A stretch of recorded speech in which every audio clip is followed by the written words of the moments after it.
Welcome, everyone, to Bungie Field here in Bremen, Indiana, home of the Bremen Lions, as they welcome their neighbor to the south, the Triton Trojans. I'm Andy O'Hara. Alongside me here tonight is Kaden, Atkins, Tyler, Amsden, Kayden, Hummitch, Kenny Barnhart, and the Hall of Famer Orion Lemler here for the Triton Trojan Sports Network, broadcasting on YouTube and the IHSAA Champions Network.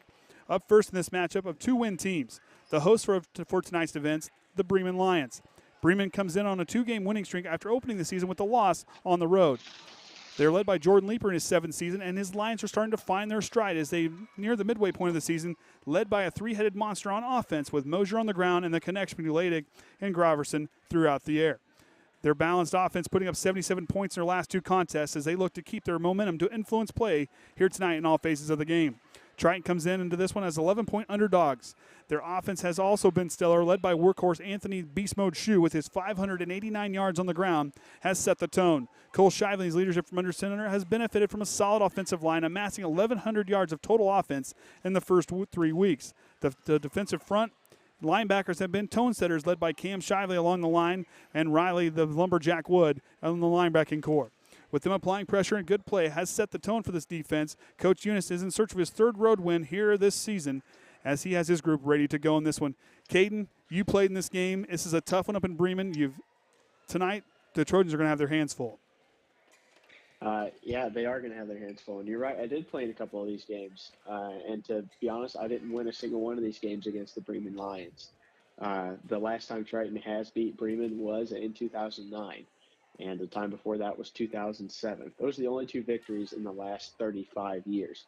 It's safe to say that Bremen has been Triton's big brother in this matchup. Just flat-out domination. Even last season, the score was 35-7 Bremen. So Triton is going to have their work cut out for them with history set against them to try to come out here and win.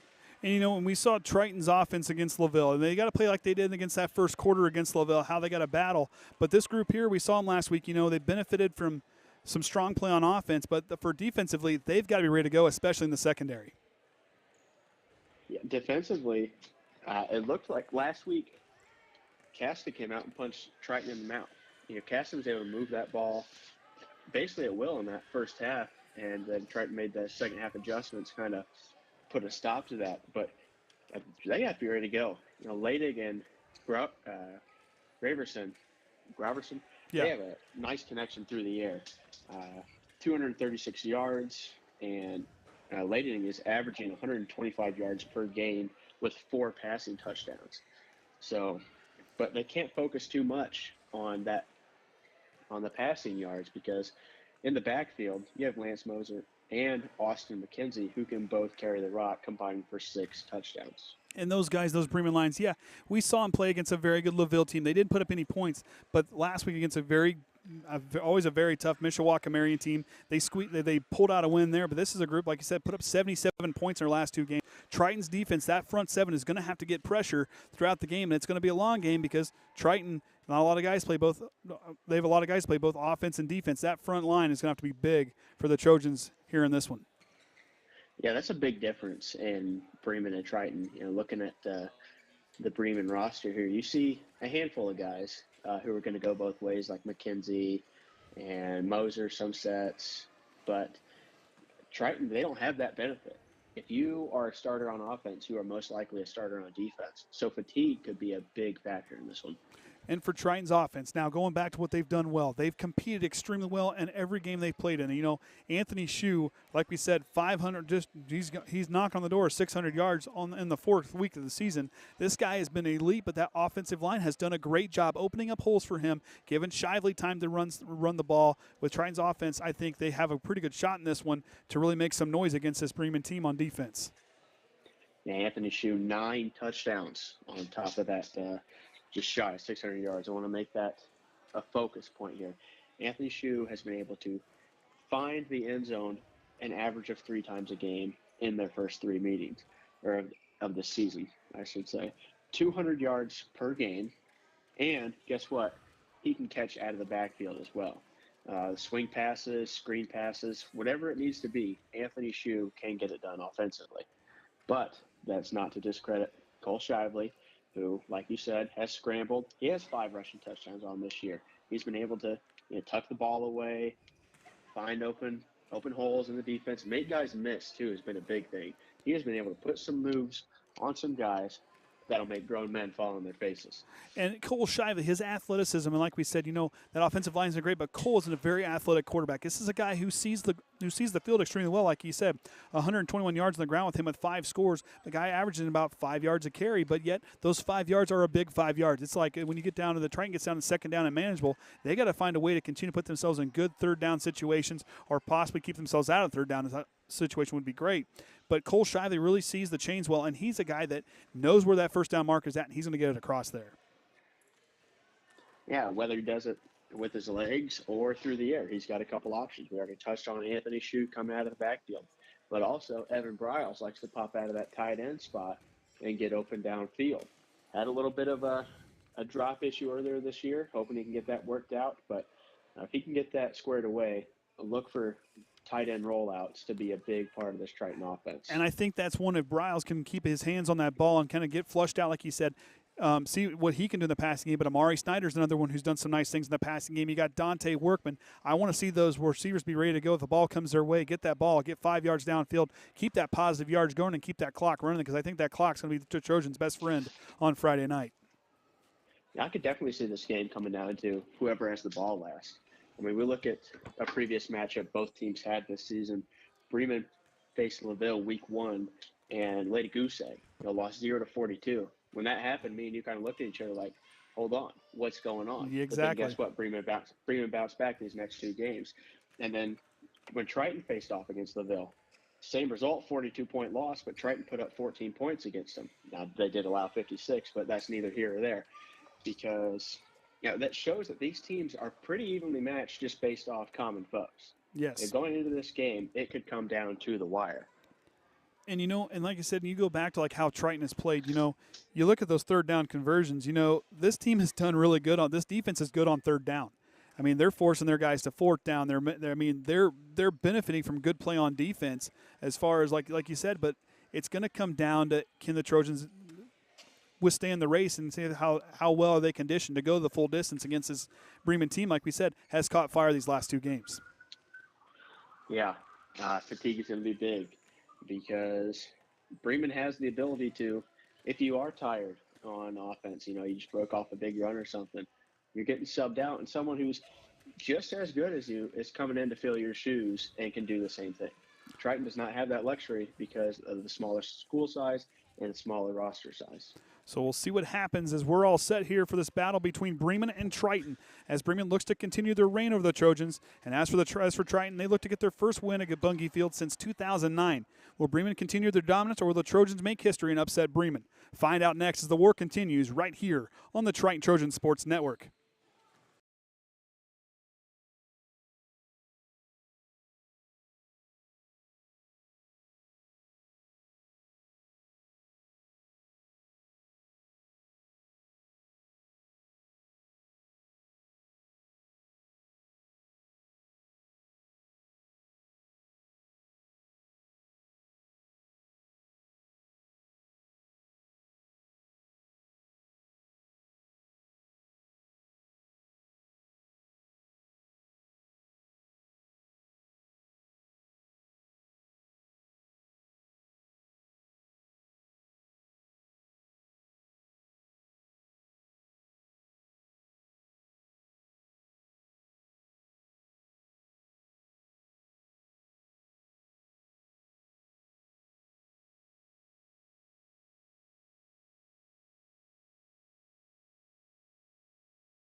All right, pregame's back and underway, and everything's all set and ready to go here at Bungie Field. Andy O'Hara alongside me is Kaden Atkins, Kenny Barnhart, and the Hall of Famer Orion Lemler. Alongside Kaden Hummitch, he'll do something other than go to the concession stand later on.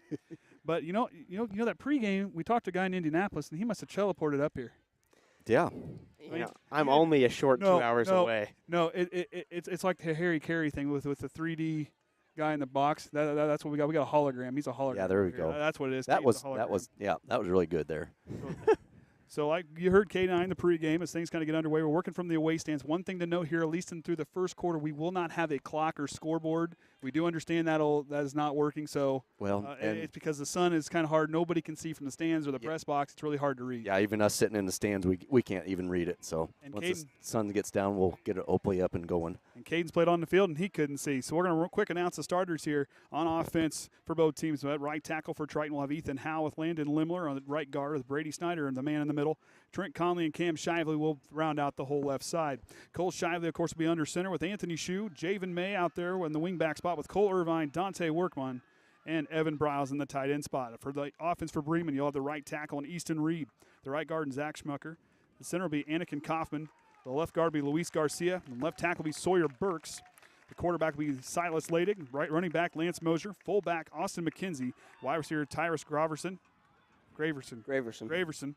Wide receiver A.J. Tunn and tight end Angel Estrada. As both teams break the huddle there, we'll give the defense here in just a little bit as we'll have the national anthem. And we'll be getting things underway, I believe, here pretty quick. About 5 minutes. Yeah, it looks like it says about 5:24 maybe. Don't quote me on that. Yeah, something like that. Somewhere around there. I think we got the national anthem here coming, and we'll be back after that right here on the Triton Trojan Sports Network.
All right, now that the fireworks are out of the way there, it kind of caught us all off guard, but very cool. So we get going here on defense. Trojans out there at the one end. We'll have, I believe, we'll be back to normal. We'll have Josh Lemler back in on the nose tackle. I think I see him out there. Be out there with Tucker Worsham, Cam Shively, and Evan Briles. Keep an eye on Eastside Lemler. He'll rotate in on that end spot as well. Riley Wood's out there with Trent Conley, Braden Cunningham, Landon Lemler, Cole Shively, and Cole Irvine, the two cornerbacks, and Amari Snyder back there at safety. On defense for this Bremen Lion team, will have Sawyer Burks, Easton Reed, and Graham Waddle, the three down linemen, with Austin Young, Austin McKenzie, Caleb Singer, Cody Zarnecki, Seth Leiby, all out there in the linebacker spot with Brendan Richardson, Reese Green, and Michael Rogers, the group out there to round off the secondary. So the Trojan return man, Dante Workman, goes back to return, back there with Vinny Prater. You know, kickoff returns is one area that the Trojans have struggled with this season. A couple miscommunications back there, and just it leads to bad field position, which makes you have to, you know, move the ball further down the field if you want to score. So Dante comes back off. I guess they did a quick change there. Angel Estrada will be the man to kick it off, number 83 for the Lions. As Prater, Wesher, And Hensley all back deep to return. We'll see if they can get those woes straightened out. So Triton will start with the football here. Bremen will have it to start the second half.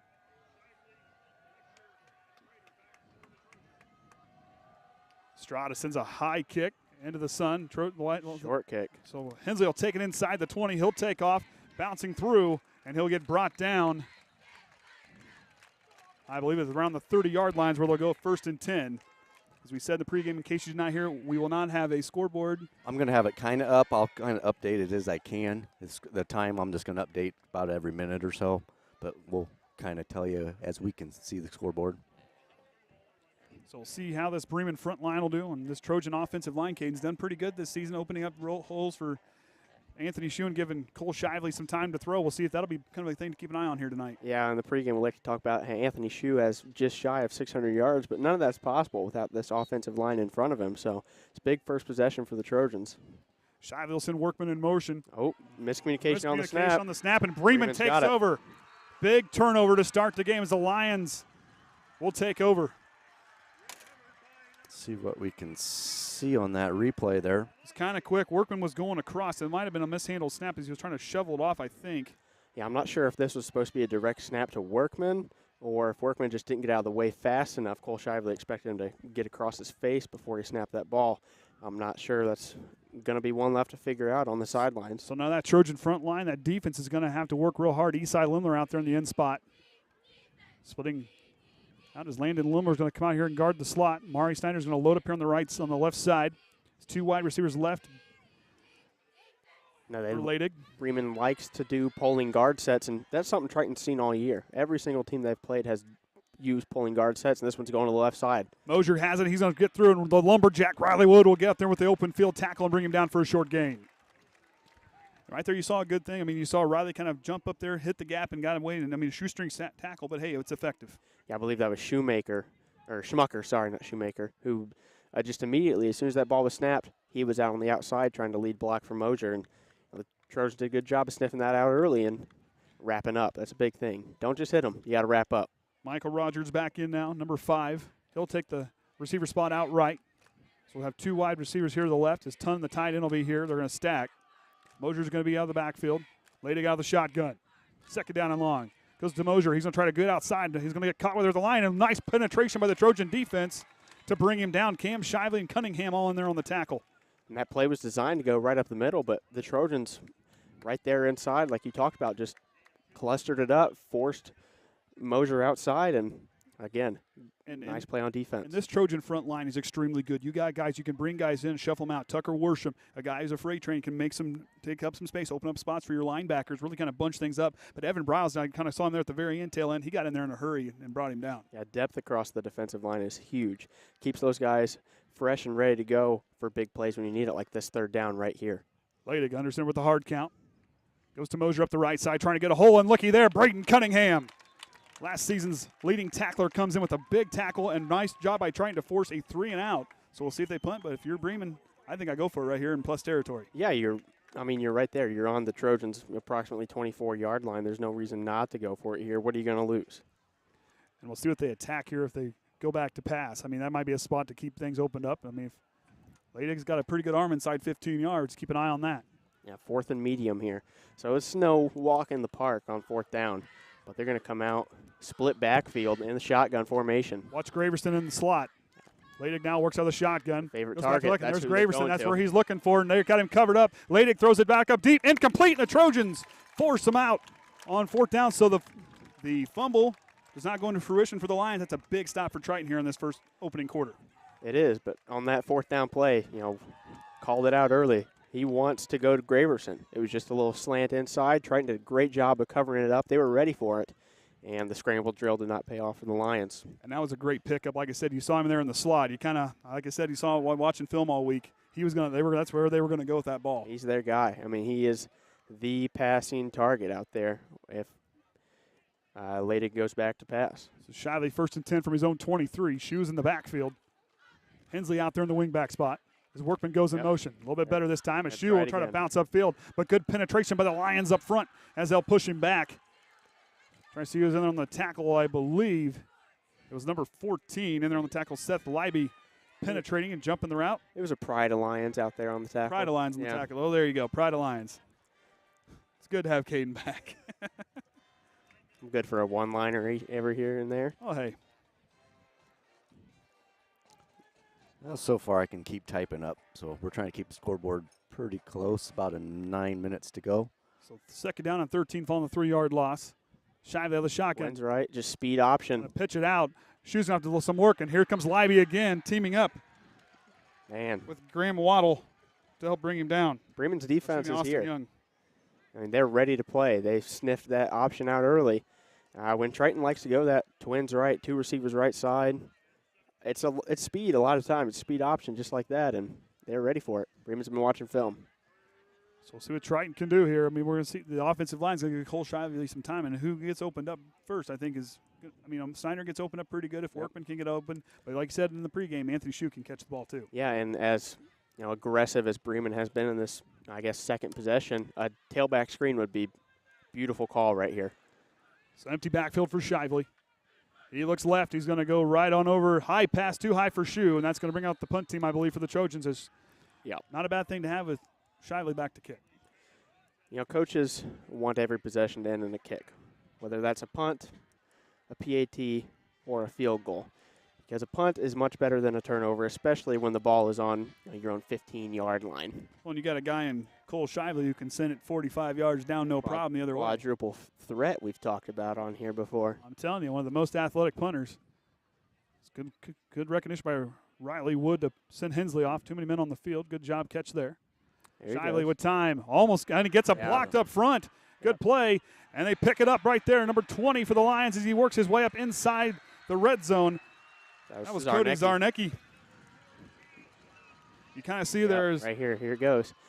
Just the line gave through. Cole waited just a second too long to get rid of that ball, and heads up play by Zarnecki. A dangerous one, but it panned out for him. And Libby went in there to knock it away.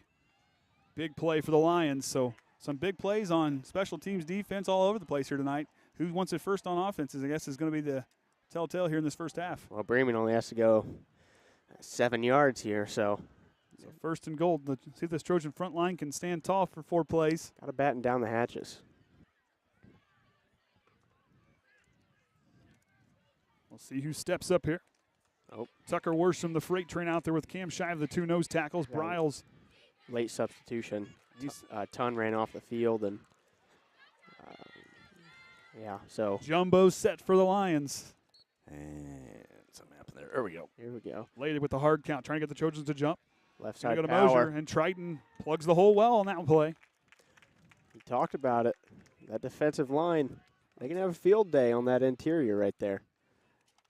I kind of like an old defensive slugfest myself. I know you do, but I know you don't. But the hey, future you know is what? now, old man. Oh hey. Offense brings ratings. Terry Bradshaw said that earlier today on the Colin Cowherd show, as I heard earlier. He said, we did the running game. He's like, I'd rather watch everybody pass. I'm like, well, yeah, I get that. So Lady now. Second down and goal. There's still no gain on the play. That was from the 6. Watch the toss right here. Ooh, left side power again. Go, but there's Landon Lemler and a whole host of Trojans bringing back. So Trojan front line playing strong. I wrote down on the film I watched, Bremen's favorite play by far is that power run. Now, which side he goes to, that depends. But they, in the 2 game films I had available to me, they ran that play 31% of the time. Actually backed them up a yard. So loss of 1 on the play, third down and goal. But where you're at, it's 4 down territory no matter what. How's your kicking game? That's a question. I didn't happen to write that down. Leidig now back under center. High formation in the backfield. Goes back to throw. Just a fade route. Anderson back there trying to get a separation off Shively. Incomplete. 4th down coming up. I like that play call. It was Give your bigger receiver a chance to just go up and get the ball. And it was good for Irvine, who did a good job to use that back corner and kind of to his advantage to say, hey, I'm going to kind of stay up with you. I know I got that back of the end zone. I'm going to stay right with you. That was a good play there by Irvine on the coverage. Use that defender as a 12th man out there. Yep. It looks like they are going to kick here with Angel Estrada, excuse me. So Estrada now. 17-yard It'll be about like 20, and he'll go up. Oh. And good. Ooh. Splits the uprights. And Bremen strikes first here at Bungie Field, and they'll start off. So Bremen took over on the blocked punt, and Triton did a good job holding away from 7, but hey, ended in a kick. Triton, this is still a manageable deal here. You just got to find a way to get this offense to figure out how to move that ball. Yeah, the defense has been, very well up to this point. I've only allowed a handful of yards here and there, but just bad field position defensively. They're put in tough positions. And I liked what I just saw there. As Anthony Shue came over to Riley Wood, say, "Hey, good stop there. We can handle this." And that was a good. I love the leadership with all these guys, these upperclassmen who've been playing basically for 4 years. These guys here are extremely impressive. They're a good leadership group. I love their attitude and their work ethic. This is a special group. Tucker Worsham trying to fire up Anthony Shue. It's nice to see teammates communicate with one another. Whether you're down in the situation or whether you're winning, it's nice to see that communication happen Workman all now game long. Workman now check in the return spot as Hensley's back there. Wesher on to his left. As Angel Estrada goes back to kick, he had a medium kick there, and was kind of got around the 20-yard line, took it up about 10 yards on that last return. Yeah, they scooted up about 5 yards, I think, that back line.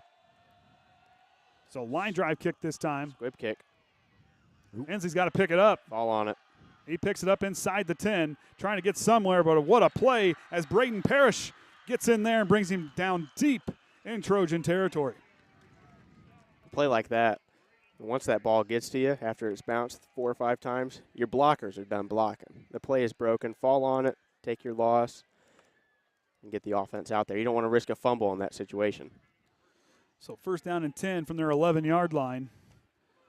We'll see if this Trojan offense can get going. As Javen May out there now in the wing-back spot. Keep an eye on him, a very good runner. Javen's pretty strong, but he's gotten a lot faster. He's got some wheels on him. Shively out of the shotgun. Goes back, gives it to Anthony Shue. He'll try to go up the left side. Shue gets a blocker and gets some positive yards on the carry. Not many, but it'll work. You only need 3 yards. 3 yards of play. Of course, we'll be getting updates from Haynes and company up there in the press box in between quarters. Also, we'll have a halftime interview, pre-recorded, right? What you call that, pre-recorded? Pre-recorded. Pre-recorded. Shively now back to work. Empty backfield.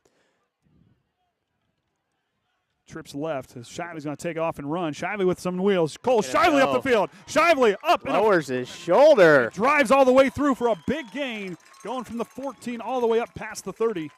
Watch how big an opening he's got. Take the hit, big fella. This is just going to be a quarterback power to the left side. Guards move. Javen May with a nice lead block through the hole, and Cole Shively makes one guy miss, and is able to drag another for about 5 yards. Gain of 23 on the play up to the 37. I've been getting them flashcards are starting to pay off, buddy. We're getting there. Andy math. It works. Shively. Can't see, is that Workman right here as well? Workman over here on the near side with Snyder. Going to go to Shue up the middle. Shue with a blocker. Shue still on his feet. Shue, that'll work. That'll be a first down as the Trojans, I believe, will move the chains again. And now Oh, it's going to be close. Now Triton's in a little bit of a rhythm. And Yep, he's first going down. Yep. And they'll check it. But this is what we talked about. You go down, you get a score, you got to come back and kick them in the teeth, and you got to respond. And this group here responding well so far in this drive. Kick him in the teeth, huh? Kick them in the teeth, man. Yeah, hey, that's the thing. I've heard hit him in the mouth, but yeah, kick him in the teeth, man. I wasn't a 4-H kid. Oh, hey. Not too often do we kick anything in the teeth. Nah, I wasn't Riley that brave. Wood in the backfield. Play action. He's looking for him. Riley Wood, the lumberjack, Just couldn't little too far past him. Shively had to rush that throw Yep. as Austin Young came free off the release on this near side end. This is good. Like Shively had time. If he had had just a tick longer, I think that would have been a I like the play play call. there. And Riley Wood's Riley, you give him a chance, you give him that ball, he'll make something happen. He's a tough runner. I'll tell you what, Riley's probably one of my favorite players on this team. Just his attitude, we call him the lumberjack for a reason. I mean, he just clear cuts his way no matter what he's doing. He's not afraid to hit. That is for true. I might get a flag on the play. Yeah, We'll that's get a false start. So yeah, that's a pretty quick. Everyone but the center situation. Yep.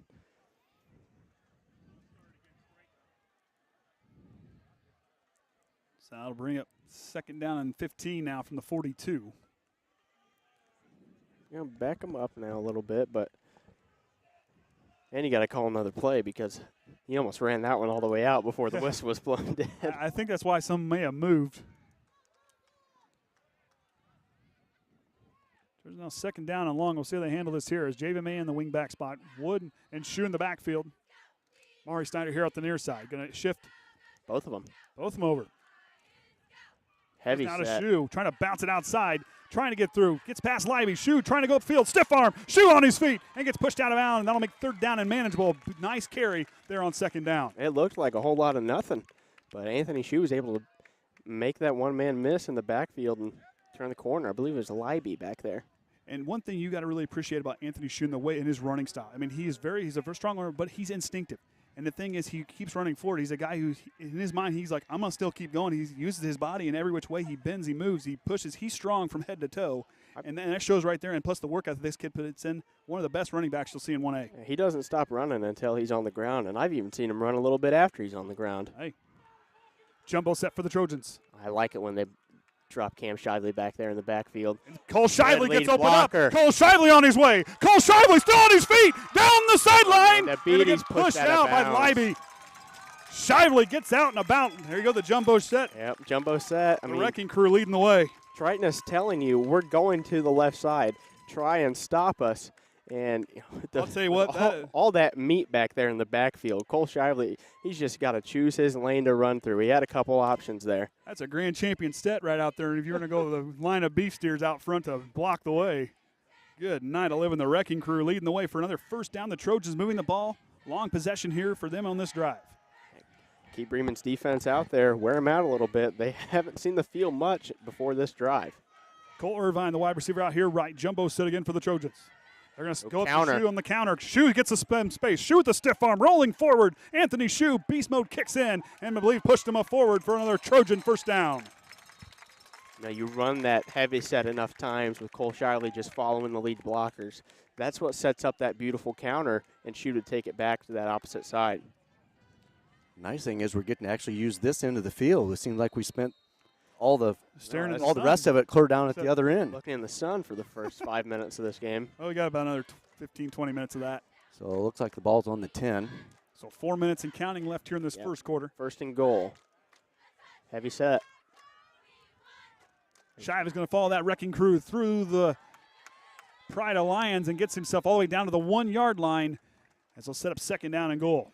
You know, it reminds me of a Wildcat formation in a sense, just with your Wildcat being able to also pass the ball back there. Well, and usually, exactly, and you got quite. Usually, your guys are not real big guys; they're kind of smaller guys are back here. But you got the wrecking crew up front. I mean, these guys clearing the way. That's right. They're going to stay in it. Ball's on the 1-yard line. Triton knocking on the door. Shively from 1 yard out. It's going to punch it in, and the Trojans find pay dirt first in the ball game. What a drive by the Trojans! We saw some good plays by Shively and Shue, and some great blocking up front, opening things up for the Trojans as they punch it in for 6. A beautiful response to adversity. You know, a miscommunication fumble on your first play from scrimmage. A blocked punt on your next drive. They allow a field goal, march down the field, and score a touchdown. And Go on top. And what's so impressive about this Trojan team is they're so mentally tough. And, I mean, their character and how these guys carry themselves, their composure on the field is extremely impressive. Something you can't coach. No. Snaps down, holds by Irvine, and Shively will push it right. And that'll leave it a 3-point ball game. The snap was a little low. Irvine was kind of had to get that set kind of quick. Been an issue this year. A couple missed PATs. Not very many of those get missed. They always seem to go right, too. My recollection is correct. It seems to push them. Yeah. Yeah, I believe so. So Triton will now get their first kickoff of the game. And Shively, several touchbacks on the season. Doing well. The other Kayden's awake. I can't believe he's awful brave saying he doesn't know who you are. I know, right? He's awful brave. I believe it coming from Jackson. Well, that's different. Jackson, he doesn't know. This week is Power Rangers. Next week is Paw Patrol. You never know with that kid. He changes his mind every other day. Last night it was the Buffalo Bills. He's obsessed with the Bills right now, which, hey, after last night, They rightly win. so. Rightly so. So Shively now to send it away. Back deep to return. Rescreen.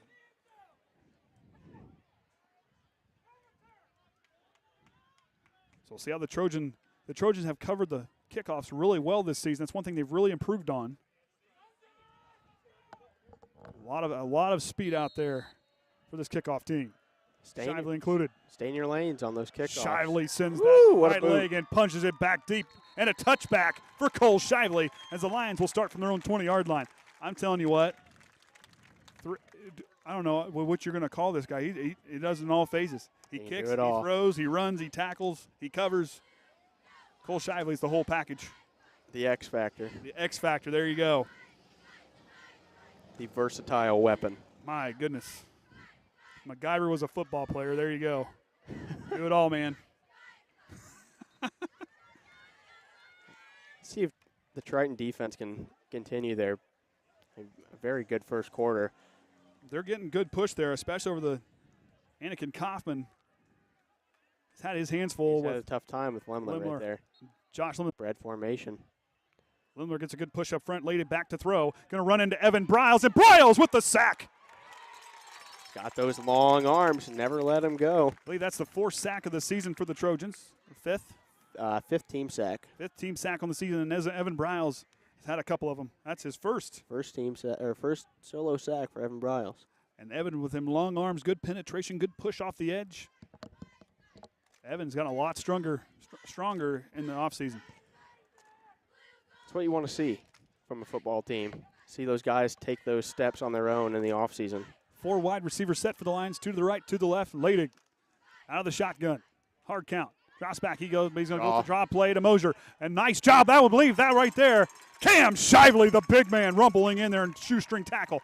Cam Shively, how he jumps his gaps, his footwork is phenomenal no matter what he's doing. He was not fooled by that draw play at all. You know, Mosier, as soon as the ball was snapped, Mosier went into like a pass blocking stance, giving the implication that he's going to get the ball here because a running back doesn't come out and put his arm straight up. And this is big for Triton now. A 3rd down and 15. Bremen's got to find a way to answer here. If you're Bremen, you got to try to see if they can get that connection going between Laydig and Graverson. You know, that's their kind of their bread and butter. We'll see what they do here.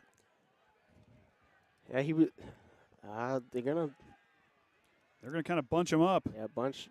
Look for a screen here. Trips bunch formation. Out route, quick out. It was taken away. Go to Mosier. Cunningham had a beat on him, but here comes the pursuit of, I believe that was Riley Wood.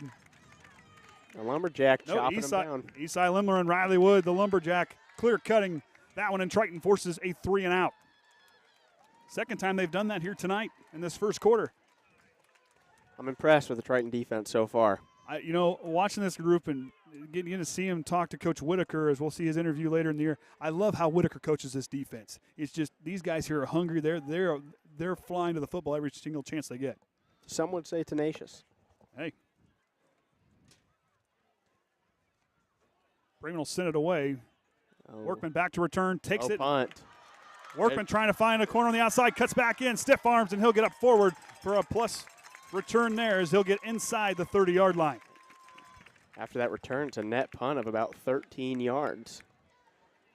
And, A.J. Tunn had to kind of get that one off in a hurry. I mean, he had pressure beating down, but he still got a pretty good kickoff. It's just Dante Workman had a really nice return. And that's one thing Dante has done extremely well, his returning ability. He's patient off the one hop. It's that acceleration. He can just immediately start it up. And he's now starting to kind of trust his legs. He doesn't panic when that ball hits the ground, resets and goes again. We'll see what this Trojan offense can do here on 1st and 10 from the Bremen 28-yard line. 1:05 to go here in the first quarter. Javen May wing back. Amari Snyder on the near side here. Workman out solo left. Shively goes to Shu. Shu trying to follow Trent Conley and does. Shu on his way. Shu down the field. One man to beat. Stiff arms in the beast mode. Pushing his way from 28 yards out. And Triton's back on the board. I feel for rescreen there. He did everything right. He took the correct pursuit angle, but Anthony Shu, he's got a strong stiff arm. Here we go. We'll see it again. Following the blocks of Trent Conley right there. Conley lays the last blow on Green to try and get him out of the way, and Anthony Shu just caught him off guard, out of position. Hey, when you go toe-to-toe with the big bull in the ring, man, it's not a one of two things are going to happen. Sometimes you're the nail. Sometimes you're the nail on that one. I've been the nail. So trying to go for 2 here. Good call. Yep, get We'll that see. point back. Jumbo set. Shively trying to punch it in. Shively runs into him and tries to push it Yeah, through. he's in. And the 2-point conversion is good. And the Trojans go up 14-3 here in the first quarter. I like how they respond. The defense is really the one thing we talked about. I said the defense has got to set the tone, and they're done that here. They have fired up their offense. The defense has been the catalyst for this offense. You know, Triton could have easily folded on those first 2 possessions, allowed 2 quick touchdowns, but they didn't. They stood tall, as you always like to say, and held their ground. Only allowed 3 points on those first 2 possessions and have yet to allow a point after that. You know, you got to believe Leaper's on the other end over there. So, guys, we're letting them walk all over us. We got to find a way to get things kind of worked back in. If you're a Leaper, what are you telling your guys over there for Bremen? Well, if I'm Leaper, I'm thinking we got to take control of this right now. I don't know if I'm telling my guys that, but we have to take control of this ballgame right now before it slips away too far. This has to be a crucial drive for the Bremen offense to continue to stay involved in this one. As Reese Green and Carson Anderson, and I believe Mosier all back deep to return, as Shiva's last kick was a touchback. He'll get ready to go here. Of course, we're working with our Trojan faithful over here. Fairly full over here. Fairly full. Always like broadcasting with our fans being around. Shively to send it down the other way. Driving kick. Reese is going to be able to take that one from inside the 5. He's going to try to follow his blockers upfield. See how the Trojans cover. Good Trying blocks to bust outside. initially. Green's on his feet. Green with a big carry, and what a hit. Oh, my goodness. Cole It Shively, was Cole Shively. the X Factor coming in again with the drive, trying to fire up his team. And I love the interview with Cole. We'll show here I believe here soon. Not tonight, but it'll be here coming up. I believe it'll be the next one we'll show. He talks about he loves to make contact. He goes it's organized violence. I'm allowed to hit. And I love that attitude. Yep. Because when you play this game, you can't be afraid to hit. You got to want to go out and make those big hits. That was a good play there from Cole Shire, but a great return on the other hand for Bremen. A good response by Reese Green after getting stiff-armed for that touchdown. He almost took one himself if he didn't have to run into Cole Shively. High formation for the Lions now as they work from their own 28. Goes Full up. back. Going to go up to the draw there. Gets up to the second level. And we're going to get I believe might get a face mask call here on Amari Snyder. Yep. Austin McKenzie.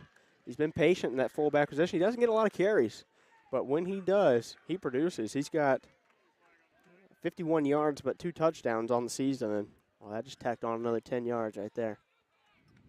I believe face mask is what I would have called that unless there was a hold. Long conversation here as they try to figure things out. Typically when it's this long, they're going to, walk it off here. Oh, they're picking it up. Wave off the flag. Play stands. Because it kind of was an awkward angle. It wasn't. I didn't quite see the face mask. It was an awkward angle from this side. And that's going to be a first down for Bremen. So good job for the Lions. Adjusting here, back, not going 3 and out. They got 30 seconds to go here as they try. Well, they might get a play off. They're going to. Leaper says we're going to keep driving here. We got 1st and 10. Michael Rogers out here on the near side. As later goes back under there. Graverson on the far side. Play action fake, rolling right. Drops it down in. Going back to the fullback, McKenzie. McKenzie running strong. McKenzie on his feet. And Snyder will bring him out. What a play by McKenzie. Well, that play doesn't happen without the block from Michael Rogers.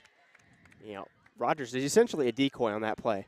It is always going to McKenzie on that one.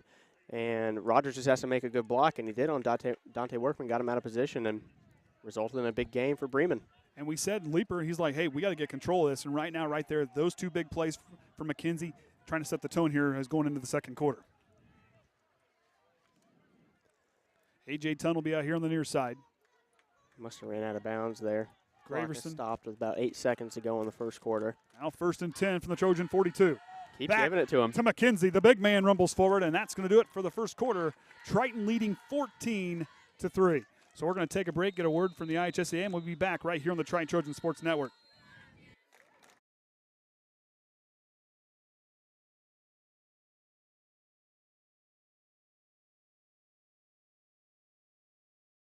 High school football fans, welcome back to Friday nights, to pure spirits, to pure sport. Welcome back to high school football. Fans, I'm IHSA Commissioner Paul Knighty, And I just want to say, welcome back. This is Friday night. This is Indiana high school football. This is your IHSAA.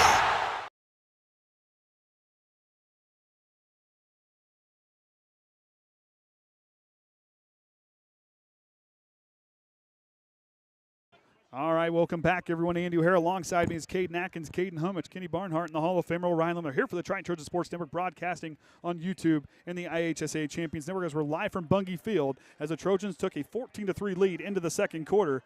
And Bremen's offense driving here at the end of the first, Kaden. They're looking strong. They're trying to, we were just talking, trying to set something up. Yeah, they like McKenzie right now as the fullback. He's hard to see. I understand he's a massive human being. He's very tall, but back there lined up directly behind the quarterback, it is hard to see over the lineman, over the quarterback, who's getting that ball. If the fullback gets that ball, you just happen to run into him and you make the tackle. And for your line, that just gives them a little, that's a short guy. That's a quick handoff to run. The line doesn't have to block for super long because your big guy's going to run through. Graverson in motion, going to go to Mosier up the middle, and Mosier is going to get stopped for a short gain. Third down coming up for the Lions, which for them now down by 2 scores. I believe it's 4-down territory if you're in plus field position. You're on Triton side. You're about the 35-yard line here. Play action pass. Look for Graverson on a slant towards the middle. I imagine that's what's going to be called here. If not, a just fullback dive to McKenzie. I think he's stuck with McKenzie. Like I said, Graverson, keep an eye on that connection. But I'm going to tell you right now, McKenzie. You need 4 yards. You got 2 plays to run fullback dive. And it has been effective. Oh, hello. Got Tucker Warsham to jump there. Hard count. The freight train kind of rumbling through. May have fell off the tracks a little bit. Got to hit the brakes. But offsides on the defense will give the Lions new life and move the chains. Well, forget everything I just said. Now it's first down. Hey, go right back to McKenzie. Just keep going with what works if you're the Lions. But the Trojan front line's got to find a way. That linebacking crew's got to find a way to penetrate.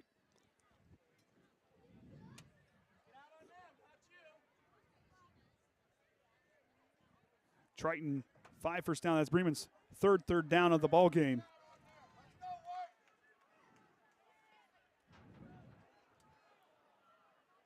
As Leydig works out of the shotgun, split backfield. Goes back, looking right, Graverson. Oh, it's a fake screen. He's going deep. Amari Snyder. Amari Snyder's got it. Interception. Amari Snyder, touchback, Triton. What a play from Amari Snyder. Had that in the sun. The sun's in your face. What a play from him. Good coverage by Shively. Leydig just overthrew him a little bit. Yeah, it was a fake screen pass, and Bremen sold it fairly well, but Cole Shively and Amari Snyder were the ones who didn't bite, and unfortunately for Bremen. Good play there from Cole Shively. Again on the coverage. Okay, I think we've got the scoreboard. It's gotten dark enough. We got the scoreboard dialed in, so hopefully I don't have to type now. Appreciate Kenny doing that. Also, we got to see our friend Chip Davenport tonight. Yep, he come in. Always love seeing Chip. So stats from that first quarter, Cole Shively had 58 yards rushing, and Anthony Shue had 57 yards rushing for the Trojans, combining for those 2 touchdowns. So Shue will kind of work alongside Shively in the pistol here. Workman here on the near side. Shively goes to work. Goes to Shue. Shue trying to follow his blocker. Shue has a hole. Shue gets through for a nice carry on first down. Looks to be about a gain of 7 on the play. Maybe 6. It's crazy how he can turn what looks like nothing into 5-6 yards just about every time he touches the ball. And you kind of watch. It's just how patient he is. A lot of times, he gets a little aggressive and trying to pushes his blockers and guides him. But when he's patient, he finds his way to get open. He just really accelerates and it turns in 2 yards into 7. It's very impressive. Yeah, exactly. It's impressive to see at such a young age. I mean, he's just a kid out there. He's just a junior. Shively goes to work, goes back, looking right, going to drop it to Dante Workman. And Workman, see the zip short gain. Cole Shively put on that ball to go cross field in a hurry. Watching him play, just watching him throwing warm-ups, he's throwing darts. And that's one thing, Cole. He's, from his freshman year, the progression, he's really stepping into his throw. He's more confident. He's really letting that upper body really kind of direct himself. He's using those hips, doing a good job, and with really putting that ball where it needs to go. Yeah, I remember when Cole was a sophomore, that was one of my main things. You got to stay in there, take the hit, and deliver that pass. And he's grown into a very nice dual threat quarterback. Shue bounces it outfield. Shue has got the look, trying to lose. Stiff arm. Shue's on his feet. Gets back in. Anthony Shue trying to punch it in all the way down. Shue from 72 yards away hits pay dirt again. Anthony Shue, well over 600 yards now on the season. Thing is, do you count the cross yards? Because he probably ran 100 of that 72. He ran 9-11. a ton on that play. You watch here, just watch him play here. It's patient. I mean, it's just a run to the left side, waits for his blocks to develop, finds the hole outside as opposed to inside. And biggest thing is right there. Kept his hand open so he didn't get that face mask call. And right there, the lateral movement is usually when you go to cut up field, your body kind of twists a little bit. He stays lateral. He stays movement. Real good parallel moves. Great. Just love the balance from Anthony Shue there. Big carry from 72 yards away. Shively down for the extra point. Holds down. Shively drives that one. That one's and good. Splits it. And kicks that one almost onto the street, I believe. It hit the fence. It hit the fence. It hit the fence. What a leg. And what I love here is, and we talk about Anthony Shue, beast mode out, obviously. You kind of compare. There's a lot of guys you can compare his running style to, but like we just talked about, if you can keep your balance the way he does and how he twists and turns, that's extremely impressive. Because a lot of times you got to think about turning that. You got to be thinking 4 steps ahead. And Anthony sees what the defense gives him. His instincts are just impressive on how he can move through the field. Instincts is one thing that, you cannot teach. You cannot coach. You either have it or you don't. And let me tell you, Anthony Shue has got a lot of good instincts out there on the football field. All-around player. I love Anthony's reaction out here and then look at the fans. Give him a thumbs up. But that all starts up that Trojan front line. They really did a good job on the left side to really kind of open things up in the exterior blocking by I believe that was Irvine on the outside. Just opening things up for this guy. The blocking by your wide receivers on this team is extreme. The blocking on this team, period, is really good this season. That's one thing Triton improved on majorly from the last season was the blocks on the line and the downfield blocks as well. Block until the whistle. Shively back to kick. Back deep to return again is rescreen. Had a nice return the last time out. Shively with the pooch kick. Trying to drop it short. Yep. Oh, it's a left kick. And they pick it up. Still on his feet, I believe there was number 15, Grant Berry, on the return. A couple yards, kind of caught him off surprise. I kind of like that play there. The return ability of rescreen was what caused that kick right there. But the big thing is that's also your head coach putting a lot of faith in your players, saying, hey, you know what? The defense is playing well. Go out there and keep doing a good job. I'm going to trust you guys with a shorter field here. Yep. What can you do with it? As opposed to making them go 80 yards. How about 65? Can you guys do that? All right, sounds good. See you out there. And I love the confidence in Coach Whitaker and his defense. It's Bremen trying to get set here. 9:28 to go here in the first half. Triton leading 21-3. The John Harrell prediction for this one was 35-24 Bremen. And the Trojans are 3 points away from their prediction points. But like I said, do not count out Bremen. They got down to Mishawaka Marion. This is a team that's tough. 2 wide receivers out left. They're going to go back to Mosier. It's been quiet for him for a little bit. And nice running play by him. The good job from that right sideline to open it up, but good running there by Mosier to get a good carry on first down. Yep. Bremen's going back to what they like to do, that power running, pull a guard, get someone out in front and make a guy miss. 7 yards is nothing to sneeze at there. Riley Wood trying to fire up his defense. Cunningham talking to Whitaker, the quarterback on the defense. Now 2nd down and 3 from the 42. Goes right back to McKenzie, the big man rumbling forward. He's got enough for a Bremen first down. Hey, you know what? Go back to keep that power I formation. If it's going to work for a little bit, see if you can wear down this Trojan front line who's been working really hard here in this first half. Yeah, you almost have to sacrifice bringing Evan Bryles in from that C gap to that B gap to try to plug that hole and make McKenzie tear it up outside. And that's a tough play for a fullback to make that lateral cut all the way outside of the lineman. Not very many can do it. And the ones that can, you see on Sunday. No that do it really good, you see them on Sunday. Mike Allstock comes to mind. Leidig now back under center. Hard count. Pitches Toss outside play. to Mosier. Trying to get through. Nice blocking there up front by Estrada. Big as play. Mosier all the way up for another Bremen first down. Mosier takes it to about the 35-yard line. And that was all set up. Angel Estrada did a good job to kind of move his blocker. He had Bryles locked up and wasn't going to let him, kept him in front of him. Good play there. I love a good toss play, especially against an aggressive defense like Triton has been this first half. Once they get a little jumpy out there and they want to try to jump at that first thing they see, a toss play is perfect because they can just tear right up where you were running from. Mr. Williams used in the text line. He says, Anthony, go in beast mode, go Trojans. Absolutely. Yeah, they're under the comments. As the text had to switch to that due to the YouTube robots. Back to Mosier again. He'll cut upfield. Mosier on his way again. Another strong carry for Mosier. Lance Mosier, the 5'11", 175-pound junior running back, running strong here in this second quarter. I believe that was Esai Lemler who had him in the backfield, but Mosier is such a strong runner, was able to keep his legs churning and get away from him. Big gain there. Well, I hope Tyler's doing okay. Now feeling a little bit under the weather tonight. That's why he's not here with us tonight, but it's good to have Kayden. A timeout, I believe. And Triton's defense will take a timeout as Whitaker wants to try to stop the momentum from Bremen and try to fire up his troops. Is Irvine getting some attention? But like we talked about, that depth along the defensive line has been good for Triton. But if you go back to Bremen, what they're doing right now, Bremen's always going to have depth. I mean, you're a bigger school, you're going to have the depth. These guys here, but they're still bringing guys in. The guys are out there playing extremely well. The conditioning is really good with these guys. That front line playing a lot better here in the second quarter.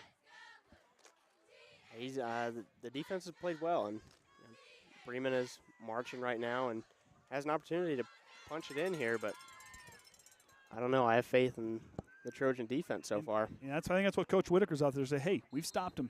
Let's keep doing it. There's our through across there at the bottom.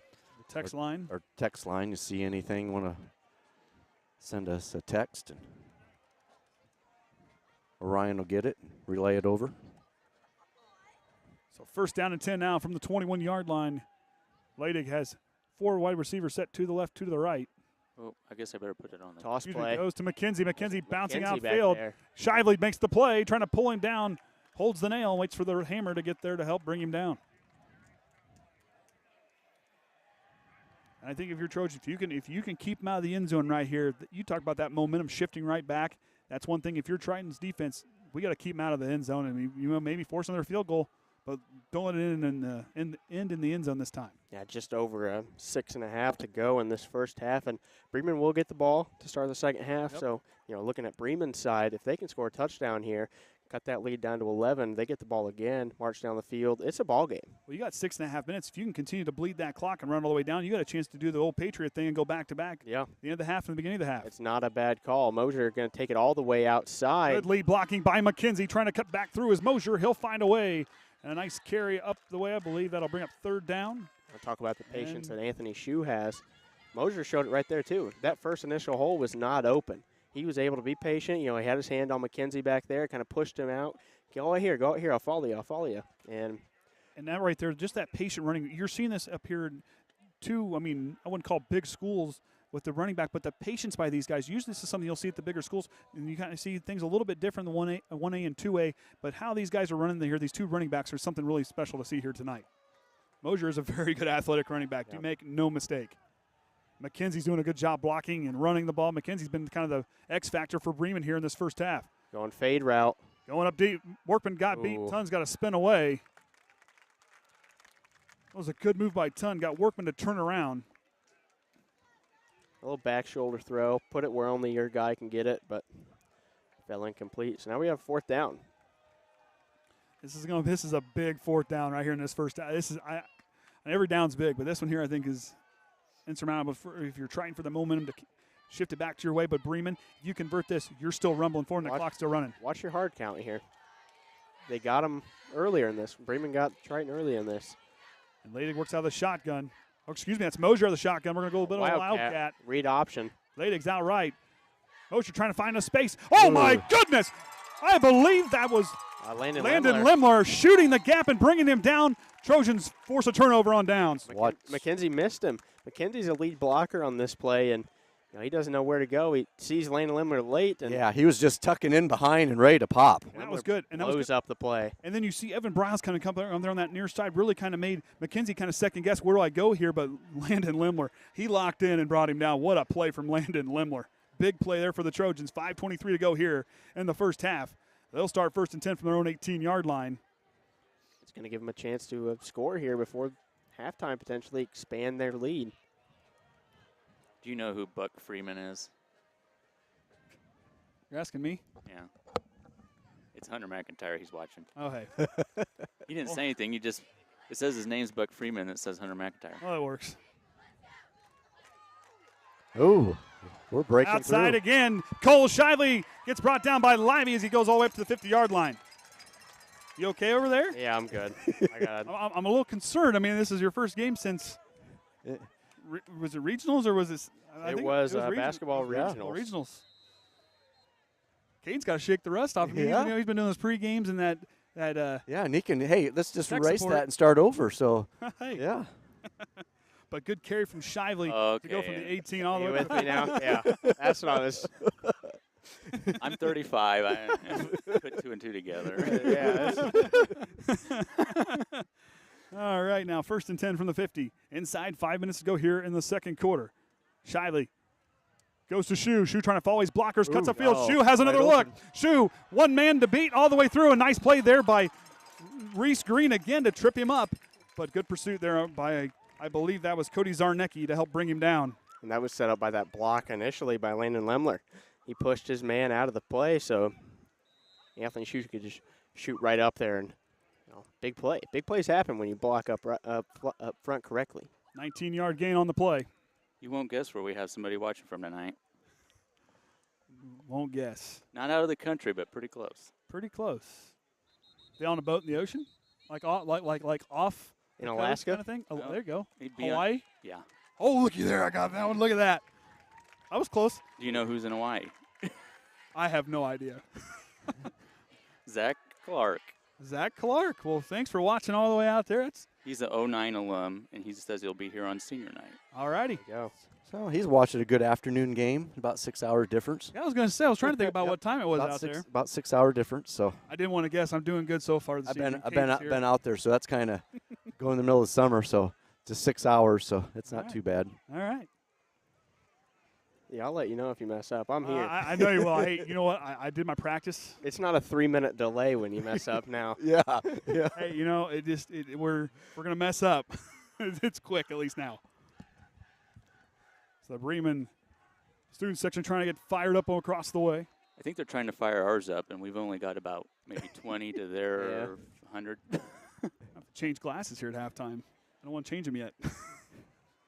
Takes effort. Sun's finally gone down. It's nice out here now. Yeah. It's nice. We've been lucked out. All these away games, we've been on top and other side and had perfect weather. It's worked out good this season. We'll see what happens at Judson, though, where we'll end up. I mean, Yeah. the last time we went there, the man to my right and I about froze to the bleachers. Oh, I think we did for a quarter or two. I'm pretty sure we did. Way to get some hot water from the concession stand. Shively goes back to throw. Looking for Irvine's Irvine. got space. Irvine all the way down. They're going to get. But it's going to OPI. come back. OPI pushed off. Offensive. Yep. He pushed off. I think they're going to bring this one back. Yeah, I think Yeah, if he you're did. watching there, I think he's got his Irvine's elbow in just- the back. He's just on a go route. And it was a good And play by Shively, but I believe It is right there. There's the contact. Push right off the helmet. Yep, they're going to call it. Yep. Bring it back. I think it was a loss of 15 yards as well. And it was a last-second push. I mean, he had it there. He was just didn't trying to get need to. separation. But, hey, Tough Coach Younis break. going to have a word with his senior wide receiver. Now for the Trojans, how do you respond off of a penalty like this? Rough break for Cole Irvine on a very well-placed Cole Shively ball. It's too bad. That would have been Cole Shively's first passing touchdown of the year. Which is hard to believe. Yeah, well, Right. it is hard to believe. As much as Triton has passed the ball this season. Yeah, exactly. Oh, reverse back to Javen May. Javen May's got some wheels. Javen May up the field. Go. Javen May Javen on his May. way all the way down, and he'll get brought down. Play again. Rescreen. He's been busy. He's saving all these touchdowns. Get that boy some IV bags and some oxygen. He's going to need to take a nap when he's in there at halftime. That 15 minutes isn't going to be long enough for him. And a big play, so that, like you said, how do you respond after a penalty? That's how you respond. Yeah, what penalty? You know, Exactly. They're right down there at the 9-yard line, knocking on the door again. It's a big play there for There is. Javen May. I told you, he's got wheels. He's gotten faster. It is 3 minutes and 50 seconds, not the 36 seconds that show there. It's kind of gotten better. You beat me to it, Kenny. Here we go. The Wrecking Crew lineups out there as Shively will follow the crew. See how far he can get here. Has to get some work. Shively kicks on the Jets. Shively punches it in. And Triton's back in the end zone. 28-3, 27-3. Watch Shively here. Good block initially. Anthony Shue. Then he climbs. Shue hits one man, he climbs. He hits another. He blocked 3 guys on that play. Anthony Shue alone. Your tailback's not expected to ever block for you. I'm telling you, how many times did Terrell Davis get out in front block for John Elway? I'm just saying. I don't know. You don't see your star running back get out and block. I was born and in leave 2000, Andy. I don't know. Oh, well, hey. Golly. I'm not that old, am I? I mean, Don't look at me. I got the gray hair. well, you got. I'm starting to kind of catch you a little bit with my beard, but.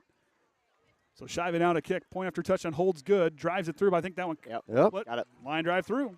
And Triton up 28-3 here before halftime.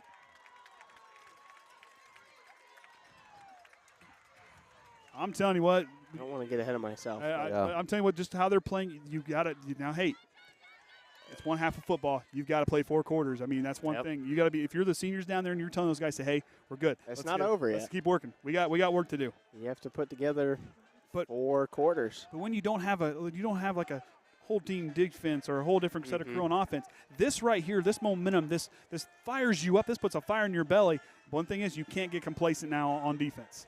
Yeah. But you got to keep yourself fired up. Keep trying to force turnovers defensively.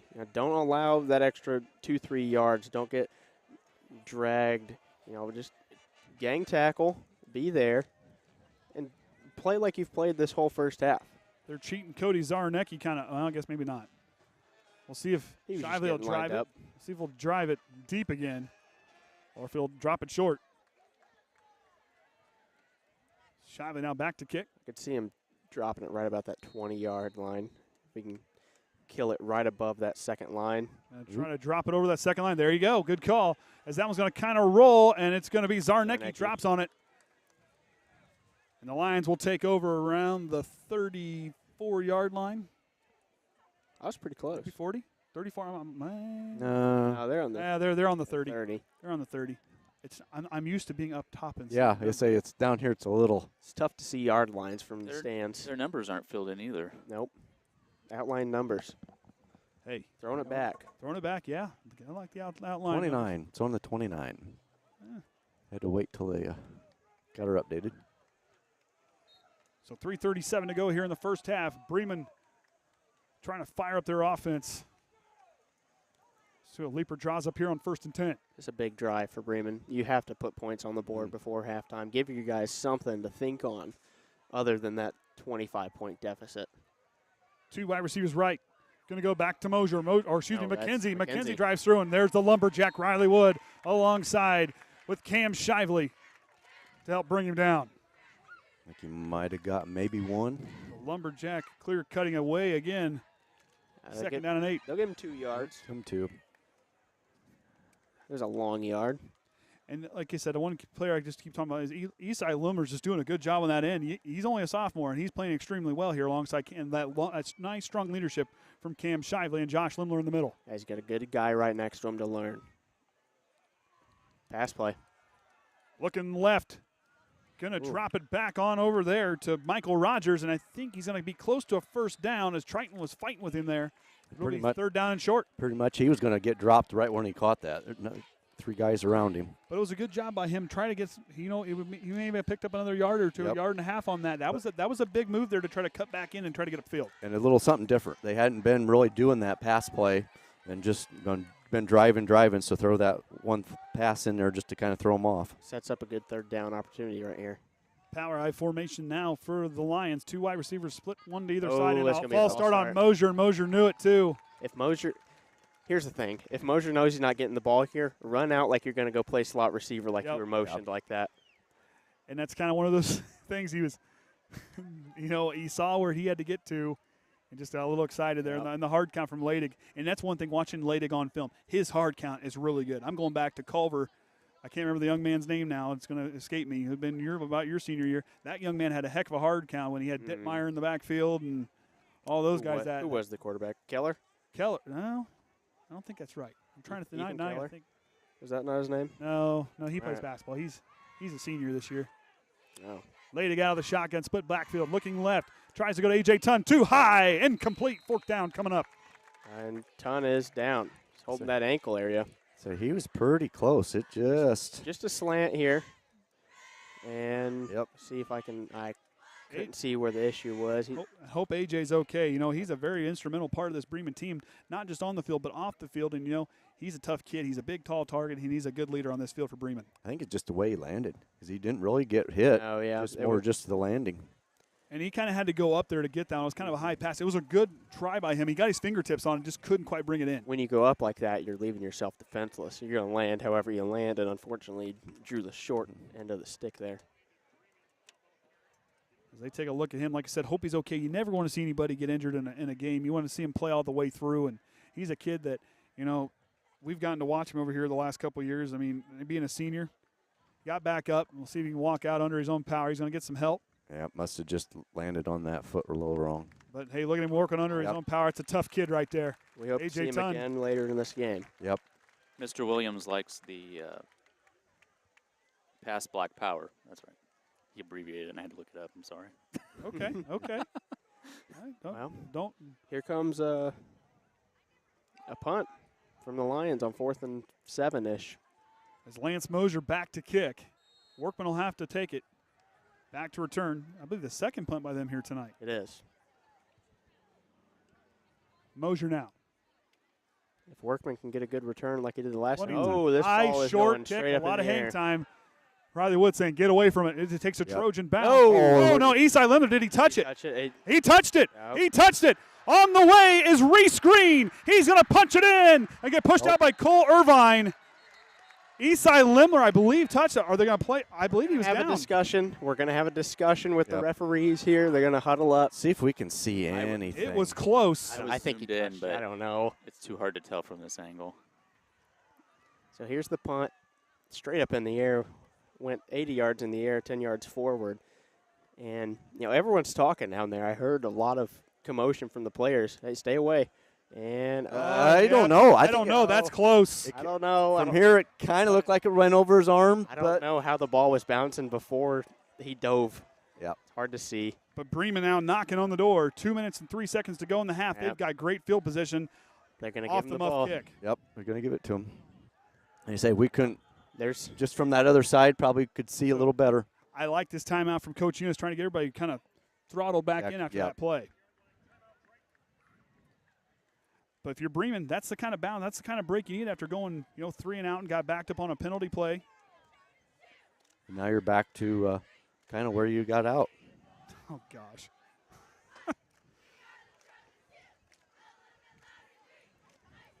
So, wow. A game changer right here before halftime. And this one here, if you're Triton, you've got to find a way to respond on that. If you're Eastside Lemler, okay, you made a mistake. But right now, go back out there, find somebody, tackle them. Next play. Next play. Play's over with. It's over with. There's nothing you can change about it now. There's nothing you can do about it. I don't even know what happened last play. Exactly. Oh, there you go. Short-term memory. It might be early signs of CTE, but that's not important. I think marriage does that to you. If you ask my wife, she says I've got a lot of short-term memory loss a lot of times. I don't know. At least with the things she says. I'm digging a hole again. Better watch. Let me know how the couch is tonight. Well, hey, she'll be. Kick you out for tomorrow. She'll kick me out for tomorrow. All right, they're going to come back out in the I formation. I think this is a good call, but keep an eye. If you're Amari Snyder, keep an eye on Graverson. He's over here on the right. They haven't gone to him again. I'm going to watch late here. I'll watch play action fake and go deep here. With the hard count. Yep. There it is. I'm telling you. Oh, going to go with the drop play. Nice job. Eastside Lemler. Short-term memory jumps in there and brings him down. The draw has not been there. They've ran it 2-3 times tonight, and it has just not been there every time. But right there, the thing we just talked about, how do you respond after a penalty right there? Eastside Lemler, the right thing. Short-term memory, go in and make a tackle. That's exactly what you got to do. So we were talking about Graverson on that near side here, and he's been running, slant in post routes. All this stuff working back towards the middle of the field. All that's doing is setting up one double move here, fake in. You got a corner route right to the back of the end zone.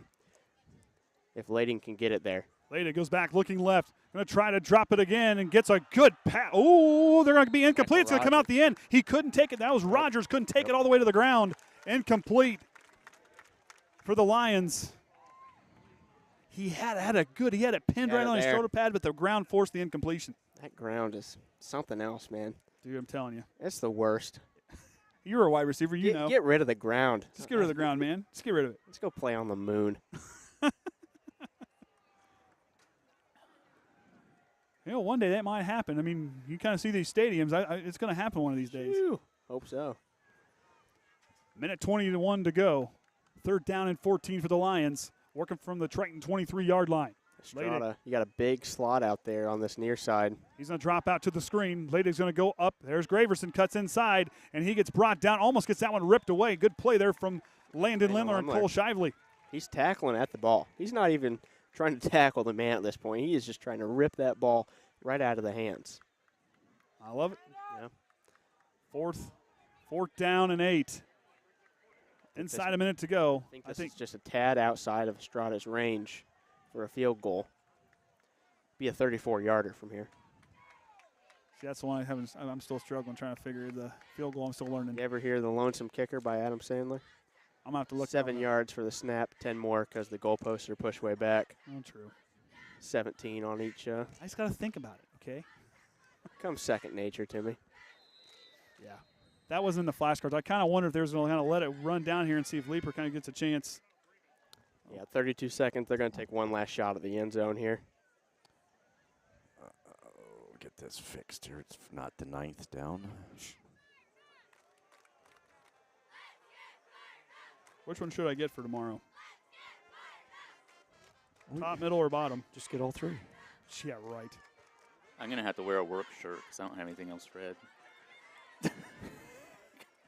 We'll do top red. I'll tell you what, my wife's a Hall of Famer. I know I give her a hard time, but we wouldn't be where we are without him, huh? I'm telling you right now, I wouldn't be anywhere. I'd be lost. I'd be sub 150 pounds, skin and bones, I'm telling you. 32. See, Kenny can attest to it. I'm just saying. Part of it, man. Starting. So here we go. Watch Mosier out here on the outside. McKenzie's on there on the slot. Empty. 2 wide receivers left. Look for Graverson maybe to catch something here on the inside. Empty formation. Gonna try to go up top to Estrada. That's a catch. He brings it in and He's drops it out of bounds. 1st and goal now for the Lions. What a kind of hit him there. That was good. You kind of pulled Mosier away to kind of suck everybody to him. They kind of thought there, and Estrada all by himself makes that catch. And to get out of bounds, too. Because now you have 4 plays. I don't know how many timeouts Bremen has, but you have 4 plays, 26 seconds to potentially score here. I think they only have 1 timeout left. I think they got. That sounds about right. They need that on the scoreboard. Tell you what.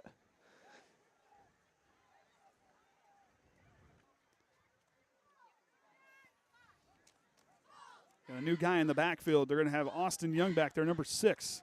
The jumbo set trying to open it up for Mosier. Bremen's knocking on the door. Ladig. Play try to action. roll He's got left. McKenzie wide open. McKenzie and Bremen. Did they find it? And they He's in punch it there. in. Bremen's on the board. I like the play there. But hey, we just talked about Play action. They've been setting that up this whole time. Fake to Mosier. McKenzie just on a skinny route out there. Naked bootleg. He's able to stretch across the end zone like Michael Jordan in Space Jam, trying to dunk that basketball there. And that's a guy that can do it too. He's strong enough. But the big thing is that's a score before halftime. You're okay with that. You get the ball right back in. That right there, that's momentum you're going to take into the locker room. Yep. Kick this kickoff on the ground. Don't let the Trojans get a chance to really return it. Estrada was good on his field goal earlier. Gets a chance for a PAT here to cut the lead. Snaps down, holds good by Ladig, and it jumps up and it splits the uprights. It's good And the Lions get 10 points on the board.